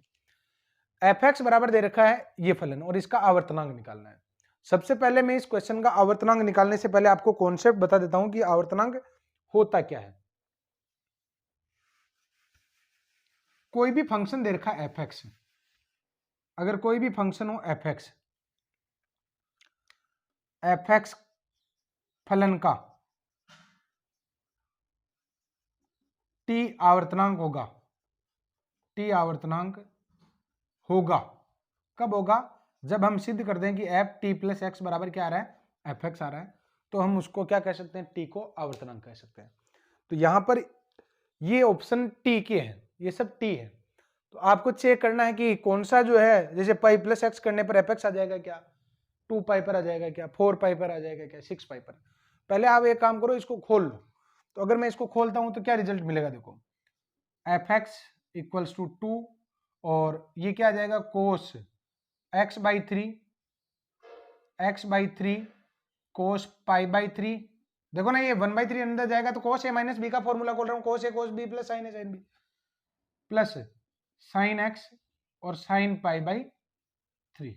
क्लियर?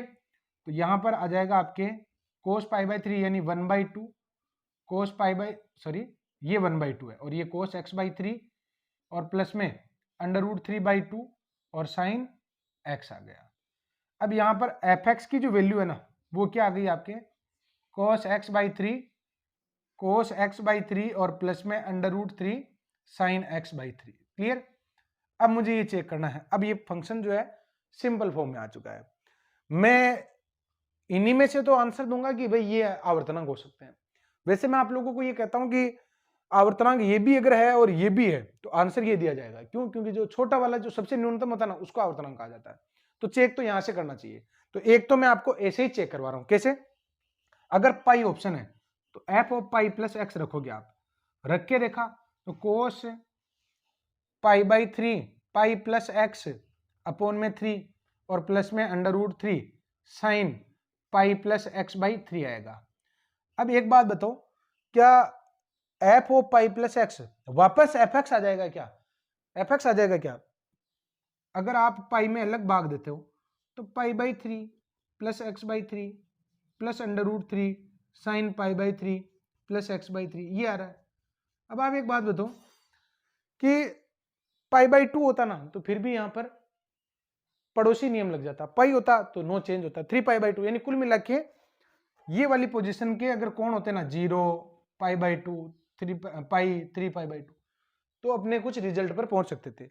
यहां पर पाई बाई 3 आ रहा है, पाई बाई 3 तो यहां की रेखा है। तो एक बात बताओ, नीचे क्या लिखा हुआ 3, तो पाई में पूरा पूरा भाग चला जाता तो फिर यहां पर 90 45 90 180 टाइप का कुछ आता ना। तो यहां पर क्या उचित रहेगा, मैं टी का मान क्या लूं, अब डायरेक्ट ही सोचो। 2 पाई अगर रखोगे ना तो 2 पाई में भी 3 का पूरा पूरा भाग नहीं जाएगा, 4 पाई रखोगे तो 4 पाई में भी पूरा पूरा नहीं जाएगा, 6 पाई ऐसा जिसमें पूरा पूरा भाग जा रहा है। अब आप डायरेक्ट ही 6 पाई पर आओ। क्लियर? तो स्टूडेंट यहां पर F of 6 pi plus X अगर आप चेक करते हो तो यह आ जाएगा cos 6 pi plus x upon में 3 और प्लस में under root 3 sine 6 pi plus x upon में 3। क्लियर? तो क्या आंसर आ जाएगा, देखो cos 2 pi by cos 2 pi plus x by 3 और प्लस में under root 3 sine 2 pi plus x by 3, 2 pi plus x by 3 आ जाएगा।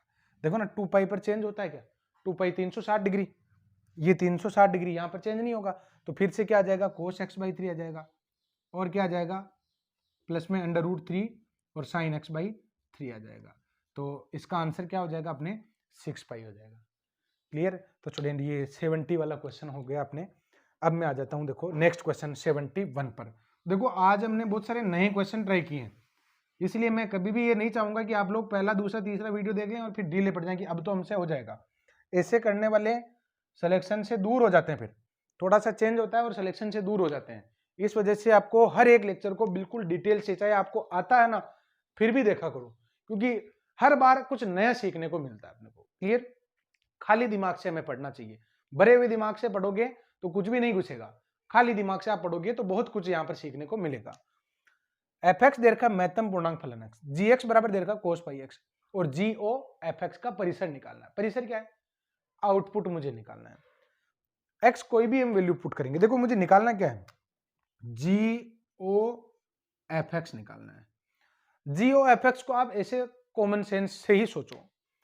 सबसे पहले एक्स किस पर ऑपरेट होगा? एफ पर ऑपरेट होगा, और एफ क्या है? महत्तम पूर्णांक फलन। क्लियर। पहले इसकी वैल्यू ये बताएगा, उसके बाद ही तो जी पर जाएगा ये। तो महत्तम पूर्णांक फलन का आंसर क्या क्या होता है? महत्तम पूर्णांक फलन, चाहे इसमें कोई सी भी संख्या रखो, आंसर तो पूर्णांक आएगा, चाहे धनात्मक पूर्णांक हो, चाहे ऋणात्मक पूर्णांक हो, चाहे जीरो हो। यानी एफ एक्स के जो आंसर है ना, एफ एक्स के उत्तर क्या क्या हो सकते हैं? आउटपुट कह सकते हो। एफ एक्स के आउटपुट क्या होंगे? जीरो हो सकता है, प्लस माइनस वन हो सकता है, प्लस माइनस टू हो सकता है, ऐसे हो सकते हैं, पूर्णांकित होंगे ना। अब ये आउटपुट जो एफ एक्स आउटपुट दे रहा है, क्योंकि जीओ एफ एक्स का परिसर निकालना ना, एक्स की कोई भी वैल्यू हमने रखी तो एफ एक्स ने ये आंसर बताए, फिर बात आ जाएगी जी के पास। तो जी में अतः जी एक्स पर, यानी आप रखोगे ये आ जाएगा कोस, कोस या तो आ जाएगा जीरो, या आ जाएगा कोस प्लस माइनस पाई, या फिर क्या आ जाएगा कोस 2 पाई। इस तरीके से आंसर आएगा। यही तो आएगा कोस 2 पाई। एक्स की जगह आप या तो जीरो रखोगे, या फिर एक्स की जगह आप प्लस माइनस पाई रखोगे तो ये plus minus pi, plus minus 2 पाई रखोगे तो ये आ जाएगा प्लस माइनस 2 पाई। क्लियर। तो आपके आंसर क्या आएंगे? यहां से तो 1 आएगा। कोस पाई का मान भी -1 होता है, कोस माइनस पाई का मान भी -1 होता है, क्योंकि कोस पर माइनस का तो कोई फर्क पड़ता ही नहीं। कोस पाई का मान क्या हो गया? -1। कोस 2 पाई का मान फिर से क्या होगा? 1 होगा। घूम फिर के बाद यही आती रहेगी 1 -1 1 -1। तो ये इसका राइट आंसर हो जाएगा। क्लियर। तो स्टूडेंट ये 71 तक के क्वेश्चन हो गए। अब मैं बढ़ता हूं आगे। अब स्टूडेंट यहां पर 73 क्वेश्चन से मैं स्टार्ट कर रहा हूं। क्या है? देखो 73 वाला क्वेश्चन, इसमें मुझे इसका प्रांत निकालना है। अब अगर प्रांत निकालना तो कुछ तो आप कॉमन सेंस से भी अब सोचना प्रारंभ करो, क्योंकि खूब सारे क्वेश्चन हमने कर लिए ना। क्या यहां पर जीरो रख सकोगे? जीरो अगर रख रहे हो तो इसमें भी और इसमें भी, दोनों में एक्सेप्ट हो तभी रखेंगे। तो जीरो इसमें नहीं रख सकते, क्यों? क्योंकि 1/0 इंफिनिटी बन जाएगा। इसमें तो रख सकते हैं, तो इसमें तो नहीं रख सकते ना, तो नहीं रख सकते तो ये आंसर नहीं होगा, जीरो की वजह से नहीं हुआ। तो फिर डी भी नहीं होगा, क्योंकि इसमें भी जीरो है। अब मैं बात करता हूं इन दोनों की। अगर आप नहीं भी पेन भी नहीं चलाओ ना तो भी आंसर मिल रहा है। देखो अच्छा, ये अगर 1 तो ये दोनों एक्सेप्ट कर रहे हैं, 2 की तो लड़ाई है, तो एक काम करो ना, 2 रख के देख लो कि 2 में प्रॉब्लम क्या है। तो 2 रखने पर ये जीरो आ रहा है, तो अंडर रूट में जीरो से क्या फर्क पड़ता है? एक्सेप्ट करेंगे। और 1/2 में 2 भी क्या रहा है? एक्सेप्ट करेंगे। तो इसका जो राइट आंसर है ना, ये बी वाला ऑप्शन होगा। क्लियर। अब अगर मान लो आप इसका इस तरीके से भी आंसर निकालना चाहो बेसिक तरीके से, तो इसका प्रांत क्या होगा? इसमें ग्रेटर देन इक्वल जीरो के लिए हम लेके चलेंगे, ये रूट तभी डिफाइन होगा जब इसका रिजल्ट क्या होगा? ग्रेटर देन इक्वल जीरो होगा। उससे आपके जो सॉल्यूशन आएगा वो 0 से 2 के बीच में आएगा। तो क्या फिर 0 से 2 वाला आंसर दे क्या? भाई देखो इसमें एक कंफ्यूजन है। कंफ्यूजन क्या है मैं आपको बता देता हूं, कि अगर आप इसका आंसर निकालते हो तो आपको आंसर क्या मिलेगा कि 2x - x² is greater than equal 0।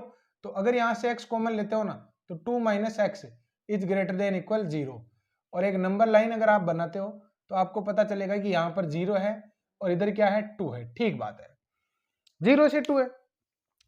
अब यहां पर 0 से 2 के बीच में इस असमीका का सॉल्यूशन निकालो आप। तो अगर मैं इसका सॉल्यूशन निकालता हूं ना, इसका पॉजिटिव वाला चाहिए, तो अगर मैं 3 रखता हूं इसमें तो नेगेटिव आएगा। 1 अगर मैं पुट करता हूं तो पॉजिटिव आएगा, और अगर मैं -1 पुट करता हूं तो नेगेटिव आएगा। तो बताओ इसका तो 0 से 2 तक है ना, 0 भी और 2 भी शामिल है, तो फिर क्या सी लिख दूं मैं? नहीं लिख सकते हो।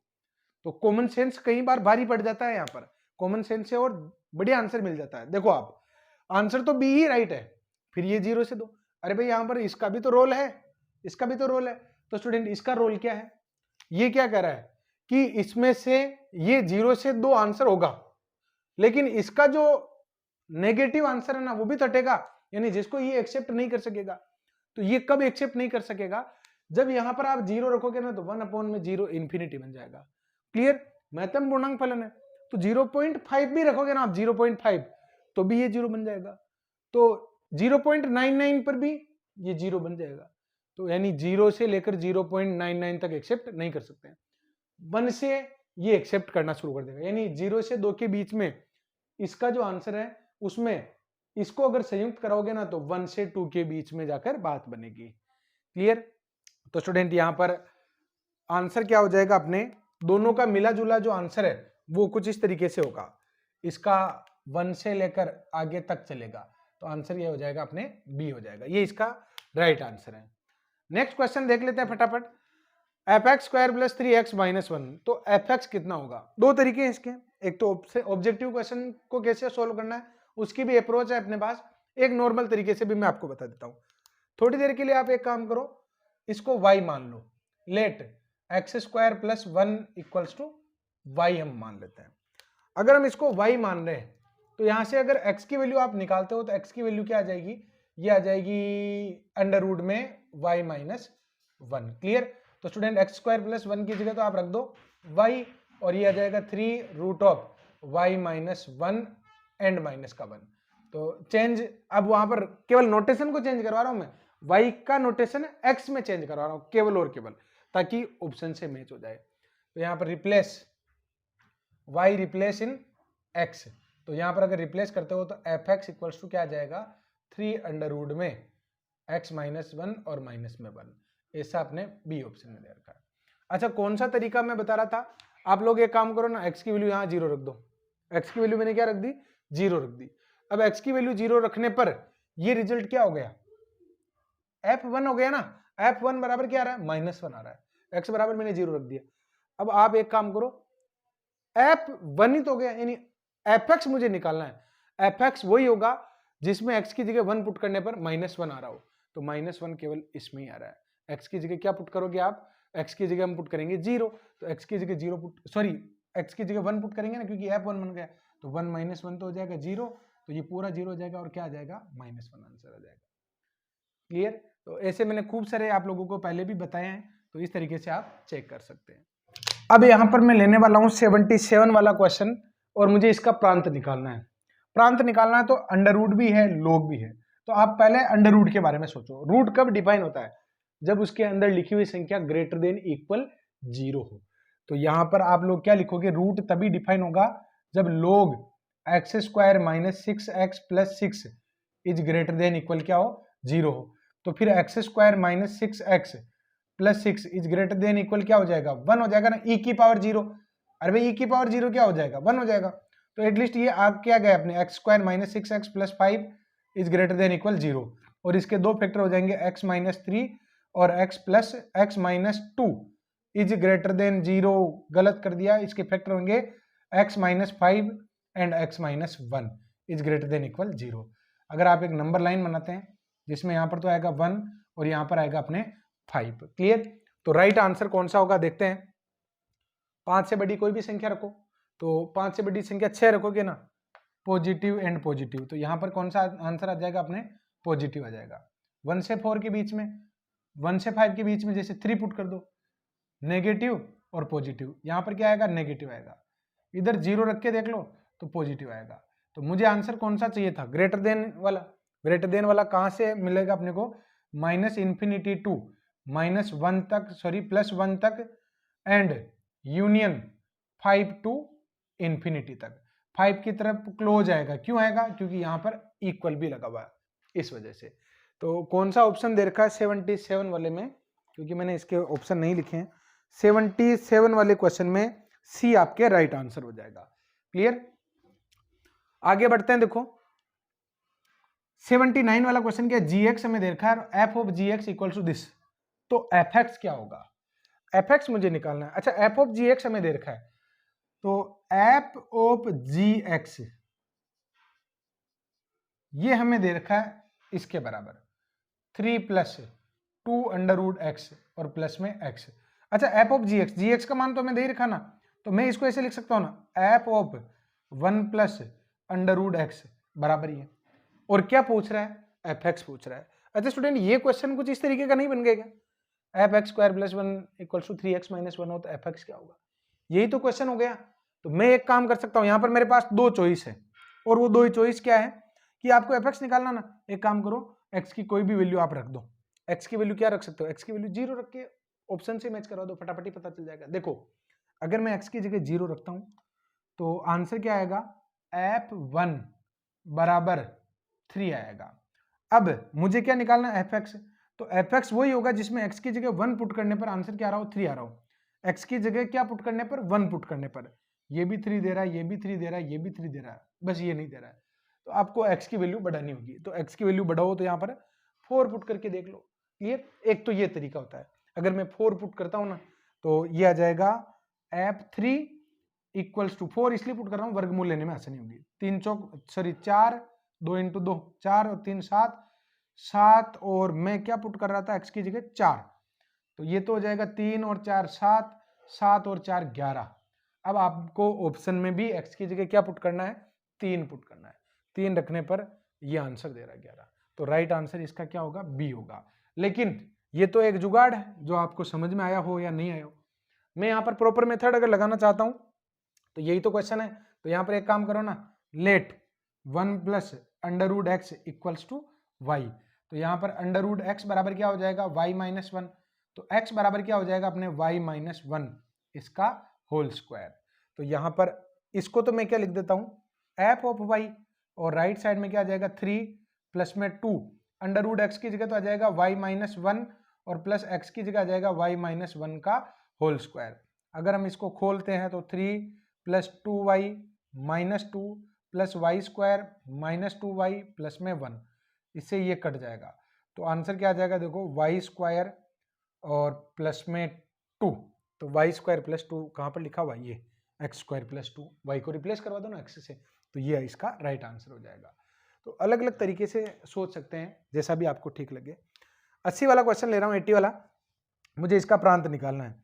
तो प्रांत निकालना है ना, देखो ये अपॉन में भी लिखा हुआ है और इसका रिजल्ट मुझे निकालना है। लोग कब परिभाषित होता है? लोग ओनली डिफाइन होता है greater than equal sorry greater than 0 पर। ग्रेटर देन 0 पर इसका रिजल्ट जो है डिफाइन होगा। अब आप लोग देखिए, पहले इसकी बात कर लेते हैं, ये कब डिफाइन होगा? x प्लस 2 क्या हो जब ग्रेटर देन इक्वल 0, यानी इसका तो आंसर है x ग्रेटर देन माइनस 2 पर है। अब आप इसके बारे में भी विचार करो, लोग कब परिभाषित होता है?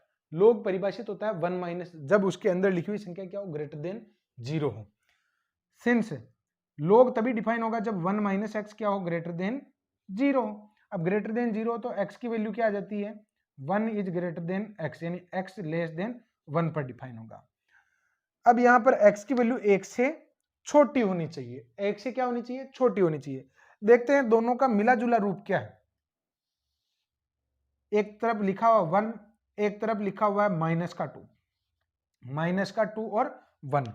ये तो क्या कह रहा है कि x का मान जो है 1 से छोटा होना चाहिए, ये 1 से छोटा इस तरफ। ये क्या कह रहा है कि x का मान माइनस 2 या उससे बड़ा होना चाहिए, तो ये माइनस का 2 और इससे बड़े मान इस तरफ। तो दोनों का आंसर क्या हो जाएगा? माइनस के 2 से लेकर 1 तक, माइनस के 2 से लेकर 1 तक। अब ऐसा कोई आपको ऑप्शन दिखाई दे रहा है क्या? माइनस के 2 से लेकर 1 तक, तो मुझे तो कोई ऑप्शन दिखाई नहीं दे रहा है। दे तो रहा है, लेकिन ये बी वाला जो ऑप्शन है ना, इसमें एक गड़बड़ है। देखो क्या है, मतलब बी वाला जो ऑप्शन है एक तरीके से ये आपको क्या कहना चाहता है कि -2, 0 और 1 लिखा हुआ है। ये कह रहा है कि -2 से लेकर 0 तक और 0 से लेकर 1 तक, यानी 1 के लिए भी इधर ओपन इंटरवल ही काम में ले रखा है, बस 0 को ही तो छोड़ रखा है। बाकी तो बात ये बराबर तो लिख रहा है कि -2 से लेकर 0 तक यूनियन 0 और 1 के बीच में। क्लियर? तो स्टूडेंट अपने आंसर क्या आ रहा है? -2 से लेकर 1 तक आ रहा है। तो यहां पर ये आंसर और इस आंसर में क्या फर्क है और क्यों है, मैं आपको बता देता हूं। 0 एक स्पेशल वैल्यू है। अगर आप 0 इस पर रखते हो ना, तो नीचे क्या आएगा? log 1, और log 1 क्या हो जाएगा? 0 हो जाएगा। अपॉन में 0 आप एक्सेप्ट करोगे क्या? नहीं करोगे, तो स्टूडेंट यहाँ पर ये भी एक समस्या है कि log फंक्शन तो अपनी जगह सही है डिफाइन, लेकिन उसमें एक वैल्यू जब x बराबर हम क्या पुट करेंगे 0, तो x बराबर 0 पुट करने पर ये इन्फिनिटी बन जाता है, तो एक्सेप्ट नहीं कर पाएंगे ना। तो स्टूडेंट अपने जो आंसर आया है उसमें से हम इस 0 को बाहर कर देंगे, 0 इसमें शामिल नहीं होगा। बात आ गई ना समझ में। तो आंसर अपने वैसे क्या जा रहा था, -2 से लेकर 1 तक ये आंसर जा रहा था, क्योंकि मुझे इसको 0 को आउट करना ना, तो मैं इसको कैसे लिख सकता हूँ, -2 से लेकर 0 ओपन इंटरवल यूनियन 0 से लेकर 1 भी ओपन इंटरवल में, तो बी इसका राइट आंसर हो जाएगा। क्लियर। तो स्टूडेंट यहाँ पर कुछ डिफरेंट प्रॉब्लम आती है और कुछ डिफरेंट अप्रोच हम लगा लेते हैं। आप लोग विशेष ध्यान रखें, जब हम आगे बढ़ेंगे ना धीरे धीरे, तो आपको और भी मजा आएगा और आपका क्वेश्चन को करने का जो तरीका है ना और भी स्ट्रॉन्ग होता जाएगा। 81 वाला क्वेश्चन ले रहा हूं, मुझे इसका प्रांत निकालना है, प्रांत मुझे निकालना है। अब ये प्रांत जो है ना साइन इनवर्स का निकालना है। अच्छा स्टूडेंट ये लिखा हुआ साइन इनवर्स एक्स, अच्छा प्रांत का मतलब क्या होता है, वैलिड इनपुट। तो साइन इनवर्स एक्स के वैलिड इनपुट क्या होते हैं, इसमें जो एक्स होता है ना इसकी वैल्यू जो है -1 से +1 तक हो सकती है। आप अगर मान लो यहाँ पर जैसे मैं 1/2 पुट कर देता हूं तो फटाफटी बता दोगे कि π/6 होगा, लेकिन अगर मैं 2 पुट कर देता हूं कि साइन इनवर्स 2 कितना होगा, आप बता ही नहीं सकते हो, क्योंकि साइन इनवर्स 2 का तो आज तक देखा ही नहीं। क्यों नहीं देखा, क्योंकि साइन के अधिकतम और न्यूनतम रिजल्ट जो है -1 से +1 के बीच में होते हैं। क्लियर। तो स्टूडेंट यहाँ पर ये साइन इनवर्स एक्स ही तो है, साइन इनवर्स और ये पूरा एक्स, इट मीन्स यहाँ पर -1 less than 1 + 3x + 2x² is less than equal 1 होगा। यही तो कंडीशन होगी। अब तीनों को तो एक साथ सोल्व नहीं कर सकते, क्योंकि मुझे x की वैल्यू निकालनी है। तो मैं क्या करूंगा यहाँ पर, पहले और दूसरे को ले लेता हूं, फिर दूसरे और तीसरे को ले लेता हूं। तो पहले और दूसरे को लेते हैं। देखो -1 less than equal 1 + 3x + 2x², तो ये आ जाएगा 2x² + 3x + 2 is greater than equal 0। एक तो ये ले लिया मैंने, और एक ले रहा हूं मैं 1 + 3x + 2x² is less than equal 1। तो यहां से आ जाएगा 2x² + 3x is less than equal 0। Clear, ये कंडीशन आ गई। अब यहां से तो आप लोग एक काम करो, x कॉमन ले लो। अगर मैं x कॉमन लेता हूं तो ये बचेगा 2x + 3 is less than equal 0। तो एक नंबर लाइन अगर मैं बनाता हूं तो उस नंबर लाइन से हमें पता चल जाएगा कि इसका आंसर किधर आने वाला है। इससे दो वैल्यू आएगी, एक तो आएगा 0 और एक आएगा -3/2। ये दोनों रिजल्ट आ गए। अब आपको यहाँ पर प्लस माइनस लगाना है। 0 से बड़ी कोई भी संख्या सोचो, तो 1 इसमें रखे, देखो 1 अगर इसमें रखते हो तो पॉजिटिव आता है, ये पॉजिटिव आ गया। -3/2 से 0 तक तो -1 रख के देख लो, -1 और ये दोनों मिलके +1 हो जाएंगे। तो यहां पर क्या आएगा, नेगेटिव रिजल्ट आएगा। ये माइनस का 1.5 बना, तो इधर की कोई भी संख्या जैसे -3 ले लो, -3 और -6 + 3, तो -3 × -3 क्या आ जाएगा, प्लस का आ जाएगा। तो इस असमीका का कौन सा सॉल्यूशन चाहिए था हमें चाहिए था नेगेटिव, तो नेगेटिव ये आ रहा है। दोनों को शामिल करते हुए ये रिजल्ट हमें मिल रहा है। अब आपको इधर का भी तो सॉल्यूशन निकालना है, तो मैं इधर का भी सॉल्यूशन आपको बता देता हूं। कैसे निकालोगे, गुणनखंड नहीं हो रहे हैं भाई, ठीक है, गुणनखंड नहीं हो रहे हैं तो पूर्ण वर्ग बना के देख लेता हूं। अब इसको पूर्ण वर्ग बनाने के लिए आप लोग क्या करोगे, देखो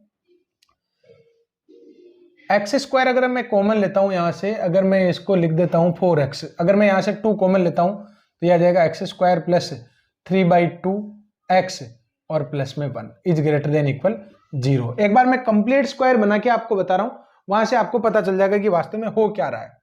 ये तो 0 की तरफ चला जाएगा। और पूर्ण वर्ग बनाने के लिए फिर हमें क्या करना पड़ेगा, 3/2x है ना, हमें x के गुणांक का आधा करना और उसका वर्ग जोड़ना और घटाना है। तो इसका आधा कितना हो जाएगा, 3/4, तो 9/16 हम जोड़ेंगे और 9/16 हम घटा भी देंगे। क्लियर। और यहां पर आंसर क्या आ जाएगा, प्लस का 1 इज ग्रेटर देन इक्वल 0 आ जाएगा। अब स्टूडेंट यहां पर ये तीनों शुरुआत के मिलकर तो बना रहे हैं x + 3/4 इसका होल स्क्वायर, और ये दोनों मिलकर बना रहे हैं प्लस में 7/16 इज ग्रेटर देन इक्वल 0। अब स्टूडेंट यहां पर x का मान ही तो निकालना था, x का ही तो निकालना था। x का आप कोई भी मान रखो, हमेशा ही पॉजिटिव ही आएगा। यहां पर तो इधर तो पॉजिटिव आ गया, इधर नेगेटिव आ गया, इधर पॉजिटिव आ गया, लेकिन यहां पर क्योंकि ये पूर्ण वर्ग है तो पूर्ण वर्ग तो हमेशा ही पॉजिटिव ही देगा। अब धनात्मक संख्या में एक धनात्मक संख्या जुड़ेगी तो आंसर क्या आएगा? धनात्मक ही आएगा। तो इसका तो कोई रोल ही नहीं है, इसकी तो एक लाइन जो है माइनस अनंत से प्लस अनंत के बीच में आएगी, जो इसके साथ कॉमन -3/2 और 0 का आंसर देगी। तो ये आंसर हो जाएगा स्टूडेंट सी वाला। क्लियर? आगे बढ़ते हैं, इसका परिसर निकालना है। इसका अगर आपको परिसर निकालना है तो कैसे निकालोगे? देखो, परिसर का मैंने एक तरीका पहले भी बताया था, इससे पहले वाली स्क्रीन में, और पहले वाले जो क्वेश्चन लिए थे उसमें भी बताया था, और अगेन मैं वो तरीका तो बता ही रहा हूं, और उसके साथ साथ यहाँ पर इससे भी आसान तरीका क्या है परिसर तो निकालना आपको। क्या मैं इसको ऐसे लिख सकता हूँ 1 - cos स्क्वायर x और प्लस में cos 4x। 1 इन दोनों में से अगर मैं cos स्क्वायर x कॉमन लेता हूं ना तो ये आ जाएगा 1 - cos स्क्वायर x, और 1 - cos स्क्वायर x को मैं क्या लिख सकता हूं? sin स्क्वायर x, यानी ये आ गया 1 - sin square x into cos square x। Clear? अच्छा स्टूडेंट, यहां पर आप लोग देखो कि अगर मैं यहां पर फॉर्मूला बनाना चाहता हूं तो मुझे एक काम करना चाहिए, 4 से मल्टीप्लाई और डिवाइड करवा देना चाहिए, और मल्टीप्लाई और डिवाइड करवाने से हमें क्या बेनिफिट मिलेगा? ये आपके आ जाएगा 1 - 1/4 और sin 2x इसका होल स्क्वायर। क्लियर? अब आप ध्यान से देखना, साइन की मैक्सिमम वैल्यू कितनी होती है? तो साइन की मैक्सिमम वैल्यू होती है +1। साइन 2x इसका मैक्सिमम रिजल्ट तो होता है अपने 1, और साइन 2x इसका मिनिमम रिजल्ट क्या होगा? अपने -1 होगा। लेकिन अगर मैं आपको ये कहूं कि साइन स्क्वायर 2x इसका मैक्सिमम कितना होगा? तो 1 होगा, और साइन स्क्वायर 2x इसका मिनिमम रिजल्ट कितना होगा? तो मिनिमम रिजल्ट जो है अब 0 ही होगा। क्यों? क्योंकि यहाँ पर नेगेटिव सारे नंबर तो पॉजिटिव में बदल चुके हैं, तो फिर यहाँ पर बीचों बीच वैल्यू क्या थी? 0, वही सबसे छोटी वैल्यू रहेगी। तो यहाँ पर मुझे परिसर तो निकालना है, तो परिसर निकालने के लिए आप क्या करोगे? साइन स्क्वायर 2x की जगह एक बार तो 1 रखोगे और एक बार क्या रखोगे? 0 रखोगे। तो ये रिजल्ट मैं यहाँ पर लिख देता हूं, देखो, since sign 2x sine square 2x maximum 1 होगा, तब रिजल्ट क्या आ जाएगा अपने? 1 - 1/4, इट मीन्स 3/4, और साइन स्क्वायर 2x मिनिमम 0 लेने पर ये आंसर आ जाएगा आपके 1। तो आंसर क्या आ रहा है? 3/4 से लेकर 1 तक का, 3/4 और 1 इसके राइट आंसर है। तो ये कौन सा ऑप्शन है? बी ऑप्शन है। क्लियर? 84 वाला क्वेश्चन, एफ ओ जी के होल इनवर्स x निकालना है। एफ ओ जी का इनवर्स x निकालना है। तो मैं यहां पर क्या करूंगा? पहले एफ ओ जी निकाल लेता हूं। तो एफ ओ जी कैसे निकालोगे? देखो, एफ ओ जी एक्स, तो एफ और जी एक्स कितना है? x² - 1। अब यहां पर देखो, एफ और ये x आ गया, F X equal to this, तो x की जगह जो चेंज होगा वही यहां पर चेंज होगा। तो x की जगह अपने क्या चेंज होगा? x² - 1। तो ये क्या आ जाएगा? 3x² - 1 और प्लस में 10। तो ये आंसर आ जाएगा 3x² प्लस में 7। ये क्या आ गया स्टूडेंट? एफ ओ जी एक्स आ गया। अब आपको क्या निकालना है? इसका इनवर्स निकालना है। देखो, मैं एक तो तरीका आपको ये बताता हूं, एक तरीका तो ये बता रहा हूं मैं आपको कि आप ऑप्शन से भी कर सकते हैं। कैसे भाई? ये एफ ओ जी है, तो एफ ओ जी में किसी एलिमेंट की जो इमेज आएगी उसकी प्री इमेज बताने वाला ही राइट आंसर होगा ना। तो यहां पर कोई भी एलिमेंट ले लो, जैसे x बराबर मैं क्या ले लेता हूं? 0। अगर मैं x बराबर 0 लेता हूं ना, तो एफ ओ जी उसकी इमेज क्या बता रहा है? 7 बता रहा है। क्लियर? तो इसका प्रतिलोम क्या करेगा? इसका प्रतिलोम वही हो सकता है जो 7 की इमेज जो है 0 बता रहा हो। तो रखो सारे ऑप्शन में x की जगह 7, केवल ए ऑप्शन ही ऐसा है जो वापस 0 आंसर दे रहा है, बाकी कोई भी 0 आंसर नहीं दे रहा है। तो आंसर कौन सा हो जाएगा? अपने ए हो जाएगा। अब पूछो कि सर हम तो इसको नॉर्मल मेथड से करना चाहते हैं। कोई बात नहीं, इसको आप y मान लो। y बराबर क्या होगा? ये 3x² और प्लस में 7 हो गया ना। अब यहां से अगर x की वैल्यू निकालोगे तो ये x की वैल्यू आ जाएगी आपके y - 7/3 और इसकी पावर में 1/2। क्लियर? तो ये इसका राइट आंसर हो गया 84 का ए वाला। देखो 86 वाला जो क्वेश्चन है, मुझे 89 वाला क्वेश्चन भी बताना, मैं बताऊंगा। लैंग्वेज थी इसमें, तो लैंग्वेज मैंने लिखी नहीं, अभी आपके सामने पढ़ूंगा मैं और बता दूंगा। देखो इसका प्रांत निकालना भी, log 2x + 2 का, नीचे भी लिखा हुआ है कुछ, क्लियर। तो स्टूडेंट यहां पर देखो, ऊपर वाला तो कब डिफाइन होगा, जब x + 3 इज ग्रेटर देन क्या हो, 0 हो, यानी x की वैल्यू क्या होनी चाहिए, ग्रेटर देन -3 होनी चाहिए। लेकिन भाई 1/x कब परिभाषित होता है, अगर मैं आपको पूछूं कि बताओ 1/x में आप क्या क्या रख सकते हो, कि सर रख तो सभी सकते हैं, एक नहीं रख सकते, बस क्या, x = 0 नहीं रख सकते हैं, क्योंकि x = 0 पर ये अनंत आ रहा है। तो ये 1/x टाइप के ही तो फलन है, तो ये जब जब 0 बनाएंगे तो उन बिंदुओं को आपको बाहर निकालना पड़ेगा। तो यहां पर आप क्या लिखोगे, x² + 3x + 2, अगर इसको सोल्व करते हो ना 0 के बराबर रखते हुए, तो यहां पर यह नॉट इक्वल टू 0 होगा, तभी तो इसका सॉल्यूशन मिलेगा। अरे भाई ये नीचे वाला जो है ये नॉट इक्वल टू 0 होना चाहिए, यही अपना इनपुट है, यानी इसके अगर फैक्टर करते हो तो x + 2 और x + 1 is not equal to 0, यानी x की वैल्यू नॉट इक्वल टू -2 होनी चाहिए और x की वैल्यू -1 भी नहीं होनी चाहिए। अब यहां पर देखो ये क्या कह रहा है, दोनों के अगर आंसर को एक साथ ले आते हैं, ये लिखा हुआ है -3, ये लिखा हुआ -2 और ये लिखा हुआ -1। ये तो क्या कह रहा है कि x का मान जो है -3 से बड़ा होना चाहिए, ये -3 से बड़ा मान, इसको छोड़कर। लेकिन साथ ही साथ नीचे वाला फलन ये भी कह रहा था कि ये नहीं होना चाहिए -2 और -1 भी आप नहीं ले सकते हो। क्यों? क्योंकि जैसे ही आप -1 रखोगे ना, तो 1 और 2 3 -3 नीचे 0 बन जाएगा, नीचे 0 बन जाएगा तो वो अनंत बना देगा। तो स्टूडेंट आंसर क्या हुआ फिर, तो जो भी इसमें आंसर दे रखा हो, -x ग्रेटर देन, यूं लिख सकते हैं इसका आंसर। अभी देखते हैं ऑप्शन में क्या दे रखा है, मैं मेरे हिसाब से लिख देता हूँ, -3 टू इन्फिनिटी -2 एंड -1। तो ये क्वेश्चन था 86 वाला। 86 में आंसर क्या दे रखा है, देखो -3 टू इन्फिनिटी एंड -1 और -2 को बाहर निकाल रखा है, ये 4th ऑप्शन दे रखा है। तो ये एक नया एक्सपीरियंस हुआ आपके लिए। अब यहाँ पर स्टूडेंट, क्योंकि मैंने अभी 89 वाले क्वेश्चन की बात की थी, तो 89 वाला क्वेश्चन भी मैं आपको समझा देता हूँ, क्योंकि मैंने आप लोगों को पहले ही कहा था कि देखो आप लोग भी ये वाली बुक परचेज कर लेना, कभी कभी मुझे इसे पढ़ाने की जरूरत पड़ जाती है लैंग्वेज वाले क्वेश्चन में, और ये सबसे बेस्ट एक्सप्लेनेशन इसमें दे रखे हैं, और बहुत अच्छे क्वेश्चन भी और बहुत लार्ज स्केल में क्वेश्चन भी दे रखे हैं। 89 वाला क्वेश्चन क्या, देखो f(x) बराबर दे रखा मुझे, f(x) बराबर, एक बार आप इसको लिख लें, स्क्रीनशॉट ले लो, मैं आप साइड में हट जाता हूं। अब देखो 89 वाला क्वेश्चन क्या है, 89 वाला जो क्वेश्चन है ना, इसमें आपको f(x) बराबर क्या दे रखा है, देखो मैं 89 वाला क्वेश्चन कर रहा हूं, यहां पर 89 वाला f(x) बराबर क्या दे रखा है, x + 1 का होल स्क्वायर दे रखा है, जहां पर x ग्रेटर देन इक्वल -1 है, ठीक है। gx ऐसा फलन है, gx ऐसा फलन है जिसका आलेख fx के आलेख का y = x में प्रतिबिंब है। ये मान लो ये x हो गए अपने, और ये वो लाइन हो गई y = x, y = x हो गई। ये तो fx दे रखा है, ये तो fx दे रखा है, और ये कह रहा है कि gx निकालो। gx क्या है, fx का ही प्रतिबिंब है, और प्रतिबिंब के लिए मिरर कौन है, ये y = x है। y = x के सापेक्ष gx और fx एक दूसरे के क्या है, प्रतिबिंब है।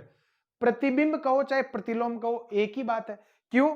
क्योंकि अगर मैं आपको ये कहूं कि ये 1 है और ये 2 है, तो बताओ 1 की इमेज क्या है, 2 है, और 2 की प्री इमेज क्या है, 1 है। बीच में क्या लगा हुआ, मिरर लगा हुआ। इस मिरर के सापेक्ष 1 का प्रतिबिंब क्या हो गया, 2, और 2 का प्री इमेज क्या हो गई, अपने 1 हो गई, या यूं भी कह सकते हो 2 का इनवर्स क्या हो गया, अपने 1 हो गया। तो स्टूडेंट ये क्वेश्चन आप लोगों को क्या कहना चाहता है कि fx और gx दो ऐसे फलन हैं जो y = x के सापेक्ष एक दूसरे के प्रतिबिंब है, यानी y = x के सापेक्ष f और f इनवर्स क्या होंगे, बराबर होंगे। अब स्टूडेंट यहां पर आप लोग देखो, सिंस y बराबर हमें क्या दे रखा है, x दे रखा है, y को ही क्या कहते हैं, fx कहते हैं, y को ही क्या कहते हैं, fx, और x को हम क्या कहते हैं, f इनवर्स x कहते हैं। कहने में तो f इनवर्स y कहते हैं, लेकिन नोटेशन इस तरीके के लिखे जा सकते हैं ना, f इनवर्स y, कैसे देखो, fx = y, तो x बराबर क्या हो गया, एफ इनवर्स वाई हो गया ना, ऐसे तो लिखेंगे। तो स्टूडेंट यहाँ पर आपको 89 वाले क्वेश्चन में क्या करना है, एफ इनवर्स निकालना है। एफ जो दे रखा ना, बस उसका इनवर्स निकाल लो, वही अपने आंसर हो जाएगा।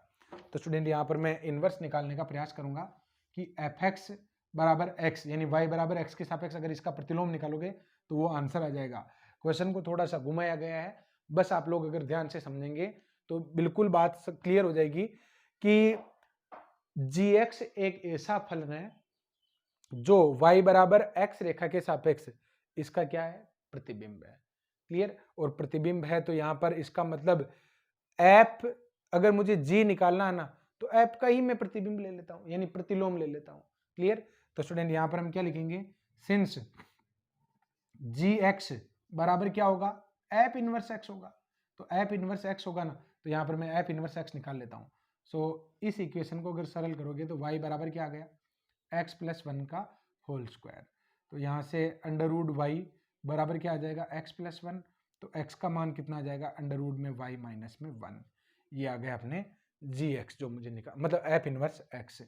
तो स्टूडेंट ये f इनवर्स y बराबर अंडर रूट में y माइनस 1, क्योंकि fx बराबर क्या होता है, y होता है। तो x बराबर क्या लिख सकता हूँ मैं, f इनवर्स y। तो देखो लिख दिया ना मैंने f इनवर्स y।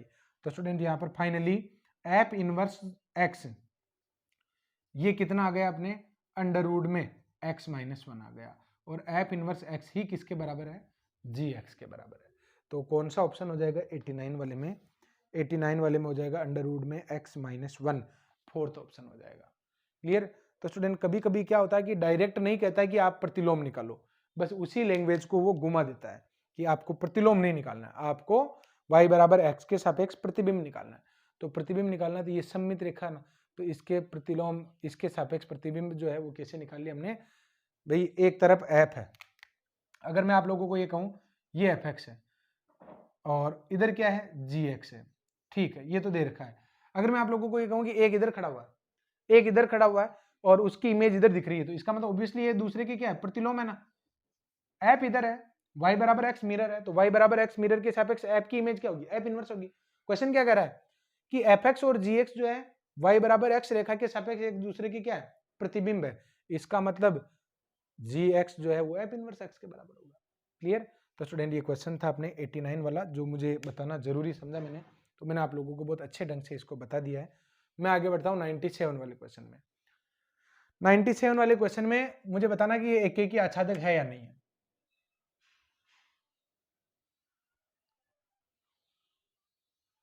इधर 0 है, फिर 1 2 3 एंड सो ऑन, इधर 0 1 2, जैसे जैसे हम आगे बढ़ेंगे 1 2 3 एंड सो ऑन।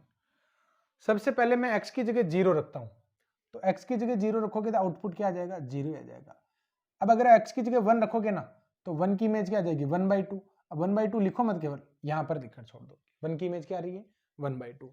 2 रखोगे ना तो 2/3, तो 2/3 एक से तो छोटा ही है ना, तो इसकी इमेज इधर आ जाएगी। 3 रखोगे तो 3/4, वो भी इधर ही होगा। कुल मिला के सारे आंसर जो है 1 से पहले ही पहले मिल जाएंगे। क्यों, क्योंकि हर हमेशा अंश पर बारी पड़ रहा है, एक अंक, अंश छोटा है एक अंक, तो संख्या हमेशा 0 पॉइंट समथिंग आएगी, तो 0 पॉइंट समथिंग जो है वही मिल जाएगी। तो स्टूडेंट एक एक ही है कि नहीं, एक एक ही तो है, क्योंकि सभी की इमेज तो डिफरेंट डिफरेंट ही आ रही है। आच्छादक है क्या, आच्छादक नहीं। क्यों, क्योंकि 1 और उसके नीचे वाले जो एलिमेंट है उनका कनेक्शन इधर के साथ कभी बैठेगा ही नहीं, 1 कभी आएगा ही नहीं। 1 तभी आ सकता है जब अंश और हर बराबर हो, बराबर है ही नहीं। तो फिर यहाँ पर एक एक ही तो है, ये 1 1 तो है, एक एक ही तो है, साथ ही साथ ये अंतर्क्षेपी है, एक एक ही और अंतर्क्षेपी है। अब मैं आ जाता हूं 98 वाले क्वेश्चन में। 98 वाला जो क्वेश्चन है मुझे इसका परिसर निकालना है, और इस क्वेश्चन को हम कैसे करने वाले हैं ध्यान से देखें।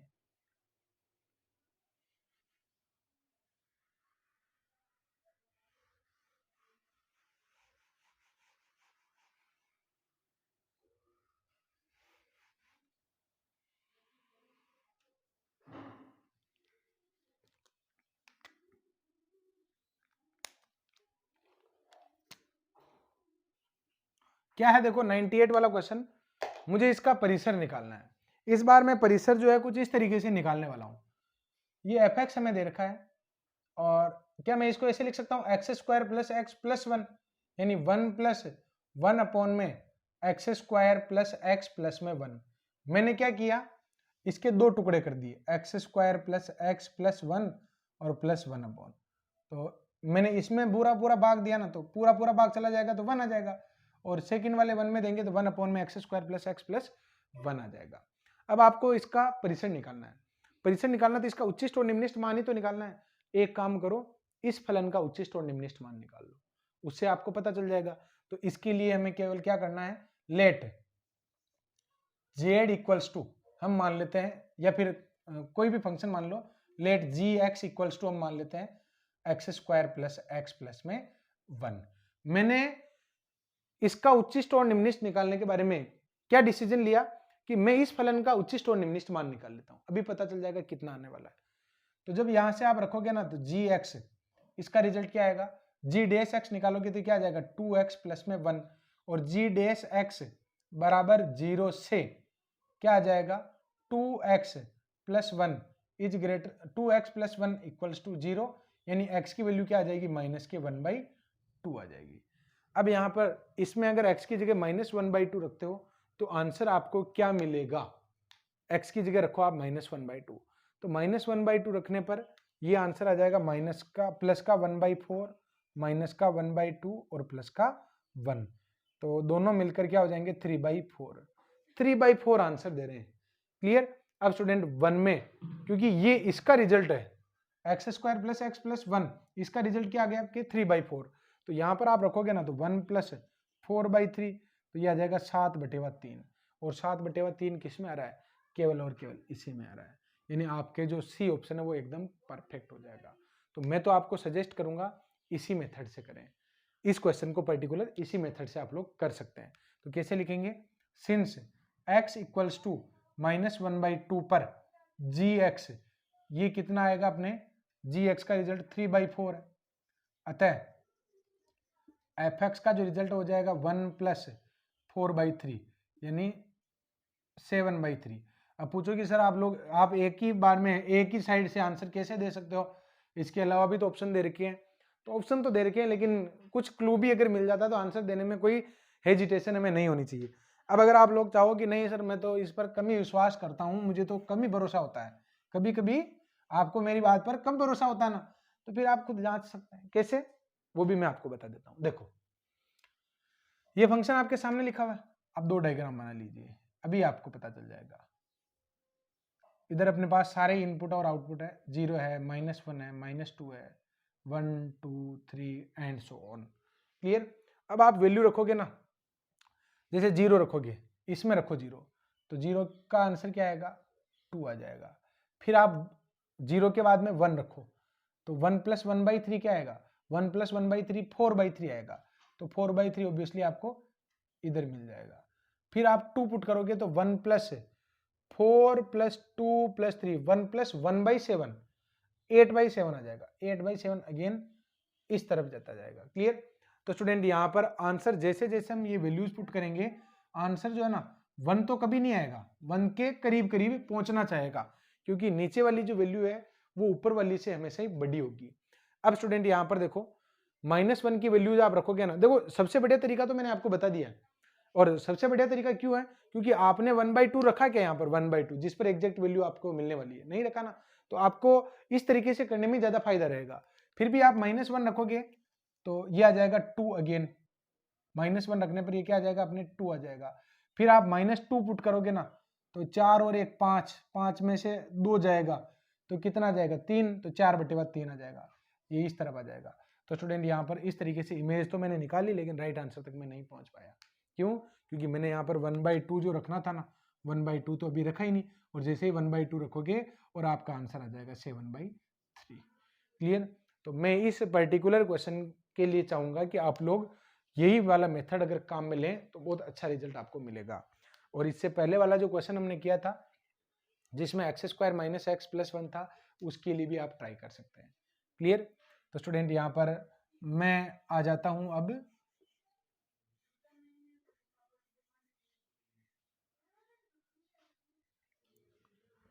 100 वाले क्वेश्चन पे। देखो 100 वाला क्वेश्चन क्या है, एफ एक्स बराबर ये दे रखा और इसका प्रांत मुझे निकालना है। अब इसका अगर प्रांत निकालना चाहते हो तो स्टूडेंट यहां पर सबसे पहले देखो कि इसकी डेफिनेशन जो है ना वो क्या होनी चाहिए।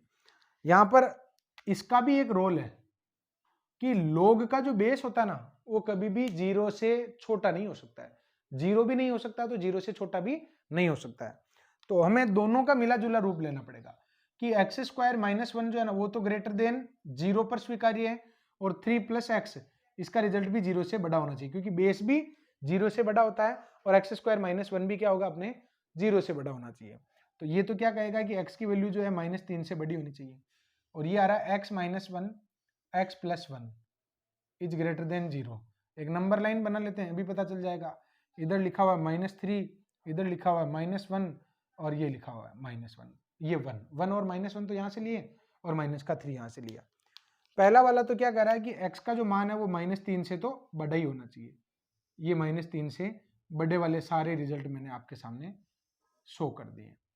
अब यहाँ पर इसका आंसर निकालना चाहते हो, इसका आंसर निकालने के लिए आप थोड़ी देर के लिए इसको भूल जाओ। इसका आंसर किस तरफ होगा, मुझे इस असमीका का धनात्मक आंसर चाहिए तो 1 से बड़ी कोई भी वैल्यू रखो। तो 1 से बड़ी अगर मैं वैल्यू रखता हूं तो 2 माइनस 1 पॉजिटिव और 2 प्लस 1 भी पॉजिटिव, यानी इसके लिए आंसर भी स्वीकार्य है। क्लियर।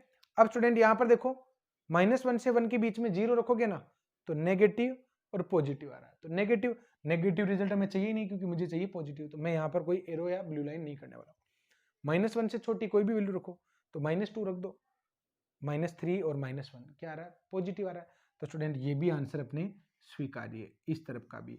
तो कॉमन आंसर क्या होगा, कॉमन आंसर हो जाएगा स्टूडेंट -3 से लेकर -1 open interval union 1 to infinity, जो अपने किस ऑप्शन में दे रखा है। देखो एक नया क्वेश्चन है आपके, क्योंकि इसमें बेस का भी रोल बना है अपने। बाकी नॉर्मली बेस जो है अपने एक संख्या होती है तो हम ध्यान ही नहीं देते उधर। 100 वाला जो क्वेश्चन है -3 से -1 और यूनियन 1 टू इंफिनिटी, ये दे रखा आपके बी ऑप्शन। क्लियर। देखो ये भी बहुत अच्छा सवाल है और इसका परिसर निकालना है। अब परिसर निकालने से पहले मैं आप लोगों को ये बता देता हूं कि एनसीआर का फॉर्मूला क्या होता है। एनपीआर का फॉर्मूला होता है फैक्टोरियल में n अपॉन में फैक्टोरियल में n माइनस r, ये रिजल्ट होता है। अब अगर मैं आपको ये पूछूं कि बताओ 0.5 p और यहां पर लिख दो 1, ये स्वीकार कर लोगे क्या? तो आप लिखकर देखोगे कि 0.5 और नीचे आ गया 0.5 माइनस 1, तो आप ऑब्जेक्शन करोगे कि सर यहाँ पर मिस्टेक है कि हमने तो फैक्टोरियल तो कभी भी दशमलव में तो खोला ही नहीं है। फैक्टोरियल हमेशा क्या होता है, पूर्णांक होता है। पूर्णांक होता है, इसका मतलब यहाँ पर n को हमेशा क्या होना चाहिए, पूर्णांक होना चाहिए। एक बात तो आप नोटिस कर लो।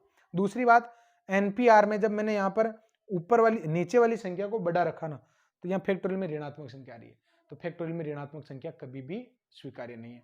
यानी दो बातें आपको समझनी चाहिए कि n का जो रिजल्ट है वो r या r से बड़ा ही होना चाहिए और n क्या होना चाहिए, अपने पूर्णांक होना चाहिए।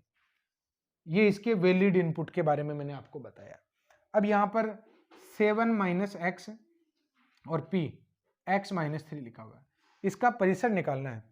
तो परिसर निकालने से पहले आप वैलिड इनपुट तो देखो कि वैलिड इनपुट क्या क्या है। तो स्टूडेंट यहाँ पर वैलिड इनपुट में हमें क्या लिखना होगा, देखो 7 माइनस एक्स और x माइनस 3 लिखा हुआ है, दोनों में से कौन बड़ा होना चाहिए? 7 माइनस एक्स जो है वो हमेशा x माइनस 3 से बड़ा होना चाहिए। Since 7 minus x greater than होना चाहिए अपने 3 माइनस एक्स के और बराबर भी ये स्वीकार्य है। तो स्टूडेंट इसको इधर लाओगे ना तो ये तो आ जाएगा अपने 10 और ये क्या आ जाएगा 2x, यानी x की जो वैल्यू है वो 5 से छोटी होनी चाहिए। अब स्टूडेंट 5 से छोटे और 5 के बराबर के आप पूर्णांक सोचो और कॉमन सेंस भी आप लोग ध्यान में रखना कि x का मान यहाँ पर सबसे पहले देखो क्या क्या हो सकता है। ये हो सकता है 5, 4, 3, 2 और 1, ये हो सकते हैं। अब यहाँ पर देखो एक स्वीकार कर लोगे क्या, 7 माइनस एक्स 7 माइनस 1 6 आ रहा है, 1 माइनस 3 माइनस 2 आ रहा है, तो बताओ ये हो सकता है क्या? नहीं हो सकता है। क्लियर। फिर ये भी नहीं हो सकता, क्यों? क्योंकि 2 रखने पर 2 माइनस 3 आ रहा है, तो 2 माइनस 3 तो माइनस 1 आ जाएगा। 3 पुट करने पर चल जाएगा काम, क्योंकि यहाँ पर 4 आ जाएगा, यहाँ पर 0 आ जाएगा। 5 पर अगर मैं 4 पुट करता हूँ तो ये 3 आ जाएगा, ये 1 आ जाएगा, ये भी चल जाएगा। और 5 पुट करने पर भी चल जाएगा, क्यों? क्योंकि ये 2 आएगा और ये भी 2 आएगा। तो ये तीनों रिजल्ट अपने स्वीकार्य हैं। आगे बात समझ में। अब स्टूडेंट यहाँ पर आप लोग आगे बढ़ोगे, ये तो वैलिड इनपुट निकाले हैं, ये तो क्या निकाले मैंने, वैलिड इनपुट। अब मुझे क्या चाहिए, इसका परिसर चाहिए। तो जो रिजल्ट हमने माने हैं ना ये x के, इस पर मान निकाल लो बस। तो x बराबर 3 रखोगे ना तो ये क्या आ जाएगा अपने 4p0। x बराबर 4 लोगे ना तो ये आ जाएगा 3p1। और x बराबर अगर 5 लेते हो तो 2p, और ये आ जाएगा अपने 2। तो इसका 4p0 का आंसर तो क्या हो जाएगा आपके 1 हो जाएगा, और 3p1 इसका आंसर हो जाएगा आपके 3, क्योंकि फैक्टोरियल में 3 और फैक्टोरियल में 2, तो फैक्टोरियल में 3 आ जाएगा। 2p2 ये आ जाएगा फैक्टोरियल 2 अपॉन फैक्टोरियल 0, और फैक्टोरियल 0 होता है 1, तो इसका आंसर क्या आ जाएगा 2 आ जाएगा। तो परिसर क्या हो जाएगा अपने सी ऑप्शन में 1, 2, 3 हो जाएगा। इसमें प्रांत भी आपको पूछा जा सकता है, और प्रांत क्या आएगा 3, 4 और 5 आएगा। क्लियर। और ये वैसे प्रांत अगर आपको निकालना हो तो आप लोग कॉमन सेंस से भी निकाल सकते हैं। अब मैं आगे बढ़ता हूं। देखो 104 वाले क्वेश्चन में fx बराबर दे रखा sin x plus cos x और gx बराबर दे रखा x² - 1। तो gfx किस अंतराल में व्युत्क्रमणीय है, मुझे बताना कि gfx किस अंतराल में व्युत्क्रमणीय है। पहले gfx निकाल लेते हैं फिर सोचेंगे। तो gfx निकालना चाहते हो तो g और fx कितना हो जाएगा x² - 1। अब gx देखो gfx निकालना है ना, ये gfx और पहले fx का मान रखो यहाँ पर, यह आ जाएगा g और sin x और प्लस में क्या आ जाएगा cos x। अब देखो gx इक्वल्स टू x² - 1, तो g sin x plus cos x क्या हो जाएगा अपने, ये हो जाएगा sin x plus cos x इसका होल स्क्वायर और माइनस में 1। अगर इसका होल स्क्वायर खोलते हो ना तो sin square x plus cos square x plus 2 sin x cos x, 2 sin x cos x और माइनस का 1। तो देखो ये केवल क्या बन जाएगा अपने sin 2x बन जाएगा। gfx क्या आ गया अपने sin 2x आ गया। अब आपको ये देखना है कि ये कब व्युत्क्रमणीय होगा, और व्युत्क्रमणीय कब होता है, जब वो एक भी हो और आच्छादक भी हो। तो यहाँ पर देखते हैं कि पहला ऑप्शन स्वीकार्य होगा क्या, 0 से पाई वाला। 0 से पाई वाला इसलिए नहीं होगा क्योंकि 0 पर भी आंसर 0 आ रहा है, और पाई रखोगे तो sin 2 पाई हो जाएगा, sin 2 पाई का भी क्या होगा 0 होगा, ये तो गलत हो गया। फिर इसकी बात करो, ऐसे चेक कर लो, एंडिंग पॉइंट से आपको पता चल जाएगा रिजेक्ट जिसको होना है। 0 पर रखोगे तो sin 0 का मान कितना हो गया 0 हो गया, π/2 रखोगे तो sin पाई बन जाएगा, और sin पाई का मान भी कितना होता है 0, ये भी रिजेक्ट हो गया। क्लियर। अब -π/4 और +π/4 की बात करोगे ना तो ये स्वीकार्य हो जाएगा। क्यों हो जाएगा, क्योंकि यहाँ पर -π/4 से लेकर +π/4 की अगर मैं बात करूंगा तो स्टूडेंट ये तो है माइनस का π/4 और ये है प्लस का π/4। -π/4 पर तो -1 आंसर आएगा और इस पर +1 आंसर आएगा, तो इसकी रेंज ही इतनी होती है -1 से +1, सारे इसके अंतराल में मिल जाएंगे, तो ये इसका राइट आंसर होगा। अच्छा ये क्यों नहीं होगा, तो मैं आपको बता देता हूँ कि -π/2 रखोगे ना तो sin -π आएगा, और sin -π क्या होगा -sin π, और वो क्या हो जाएगा माइनस का 0 हो जाएगा। sin 180 की वैल्यू क्या होती है 0। फिर यहाँ पर 0 पर रखोगे तो sin 0 का मान फिर से क्या आ जाएगा 0 आ जाएगा, तो कुल मिला के ये भी अपने रॉन्ग हो जाएगा। क्लियर। अब आगे बढ़ता हूँ स्टूडेंट, यहाँ पर अगला जो सवाल है इसमें मुझे क्या करना है, y बराबर x - x² दे रखा और 0, 1 का प्रतिबिंब निकालना है, यानी इस पूरे अंतराल का प्रतिबिंब मुझे निकालना है। तो पूरे अंतराल का प्रतिबिंब आपको निकालना है। एक काम करो ना, पहले इसको पूर्ण वर्ग बना लो, अभी पता चल जाएगा। y बराबर, अगर हम इसका कंप्लीट स्क्वायर बनाते हैं तो ये x² और माइनस का x लिख दिया। देन यहाँ पर x का गुणांक क्या है -1 का आधा 1/2, तो 1/2 का स्क्वायर ऐड कर दो और लेस कर दो। क्लियर। तो ऐसा करने से हमें क्या फायदा मिलेगा, अब यहां देखो आप कि ये तीनों मिलके तो क्या बन रहे हैं अपने x - 1/2 का होल स्क्वायर, और माइनस में माइनस क्या हो जाएगा प्लस का 1/4 हो जाएगा। अब ध्यान से देखना, यहां पर हमें 0 से 1 के बीच की सभी संख्याओं का निकालना है कि इसका प्रतिबिंब जो है वो क्या आएगा। 0 शामिल नहीं है तो 0 ऊपर लिख दो, और 1 शामिल नहीं है तो 1 यहां लिख दो। क्या क्या है, 0.2 है, 0.5 है, 0.7 है, और भी आपकी मर्जी हो जो लिख लो, 0.9 लिख दो कोई बात नहीं, 0.9 लिख दिया। क्लियर। अब देखो यहां पर सबसे पहले अगर आप रखते हो 0.5 तो 0.5 माइनस 0.5 जीरो हो जाएगा, तो यहां पर आंसर क्या आ जाएगा 1/4 आ जाएगा। यानी ये तो श्योरिटी होगी कि 1/4 तो आएगा, जो अपने बी और सी में दे, बी और डी में दे रखा है, तो बी और डी में से आंसर है। अब मुझे देखना है, एक तो कह रहा है कि 0 आएगा और एक कह रहा है 0 नहीं आएगा। अब 0 आएगा और 0 कब नहीं आएगा मैं आपको बता देता हूं। ये तो है 0.25 बाहर लिखा हुआ, तो और ये लिखा हुआ माइनस का x माइनस 0.5 इसका स्क्वायर, ये तो लिखा हुआ है। 0 कब आ सकता है? 0 तभी आ सकता है जब मैं यहां पर x का मान क्या रख दूं 1। अगर x का मान 1 रखता हूं तो 1 में से 0.5 जाएगा ना, तो क्या आएगा 0.5, और 0.5 का स्क्वायर क्या आएगा 0.25, और जिस पर माइनस लगा हुआ है तो 0.25 और ये दोनों मिलके क्या आ जाएंगे 0। 0 आ गया, कब आया x बराबर जब मैंने 1 रखा, तो क्या 0 आ जाएगा? तो डी आंसर है।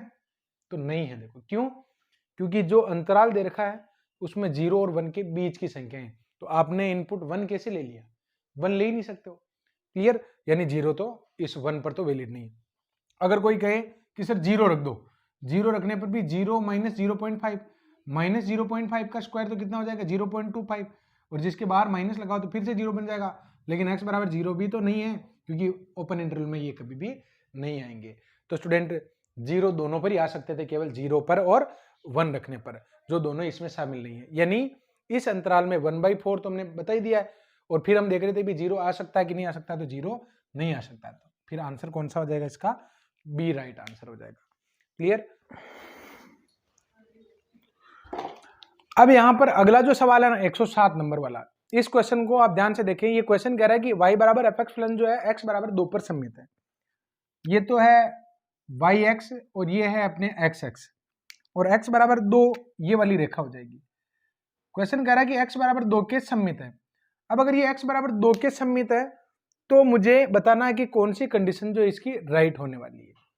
तो स्टूडेंट यहां पर सबसे पहले तो जब भी आप लोगों को मूल बिंदु पर सममित दे रखा हो ना, तब तो हम ये लिख देते हैं एफ एक्स बराबर एफ माइनस एक्स, यानी एफ माइनस एक्स बराबर एफ एक्स हो तो वो मूल बिंदु के सापेक्ष सममित होता है। तो मूल बिंदु के सापेक्ष तो हम बता सकते हैं, लेकिन अदर पॉइंट पर बताने के लिए हमें थोड़ा रुकना पड़ेगा, और रुकना इसलिए पड़ेगा कि अपने पास ये पॉइंट है।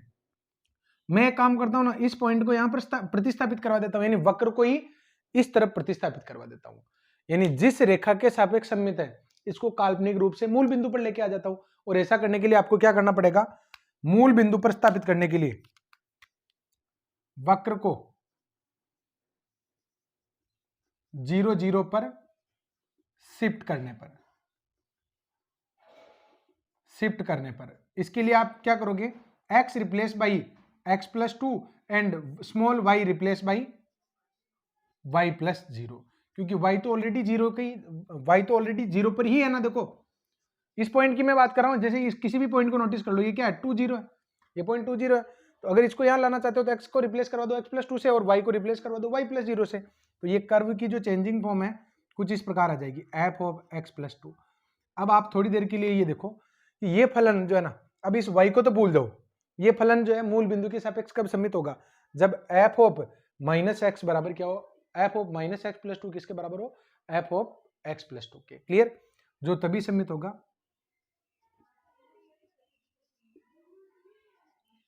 सिमेट्रिक होगा जब एफ ऑफ एक्स प्लस 2 बराबर हो एफ ऑफ माइनस में एक्स प्लस 2 के। ये आंसर इसका सही है।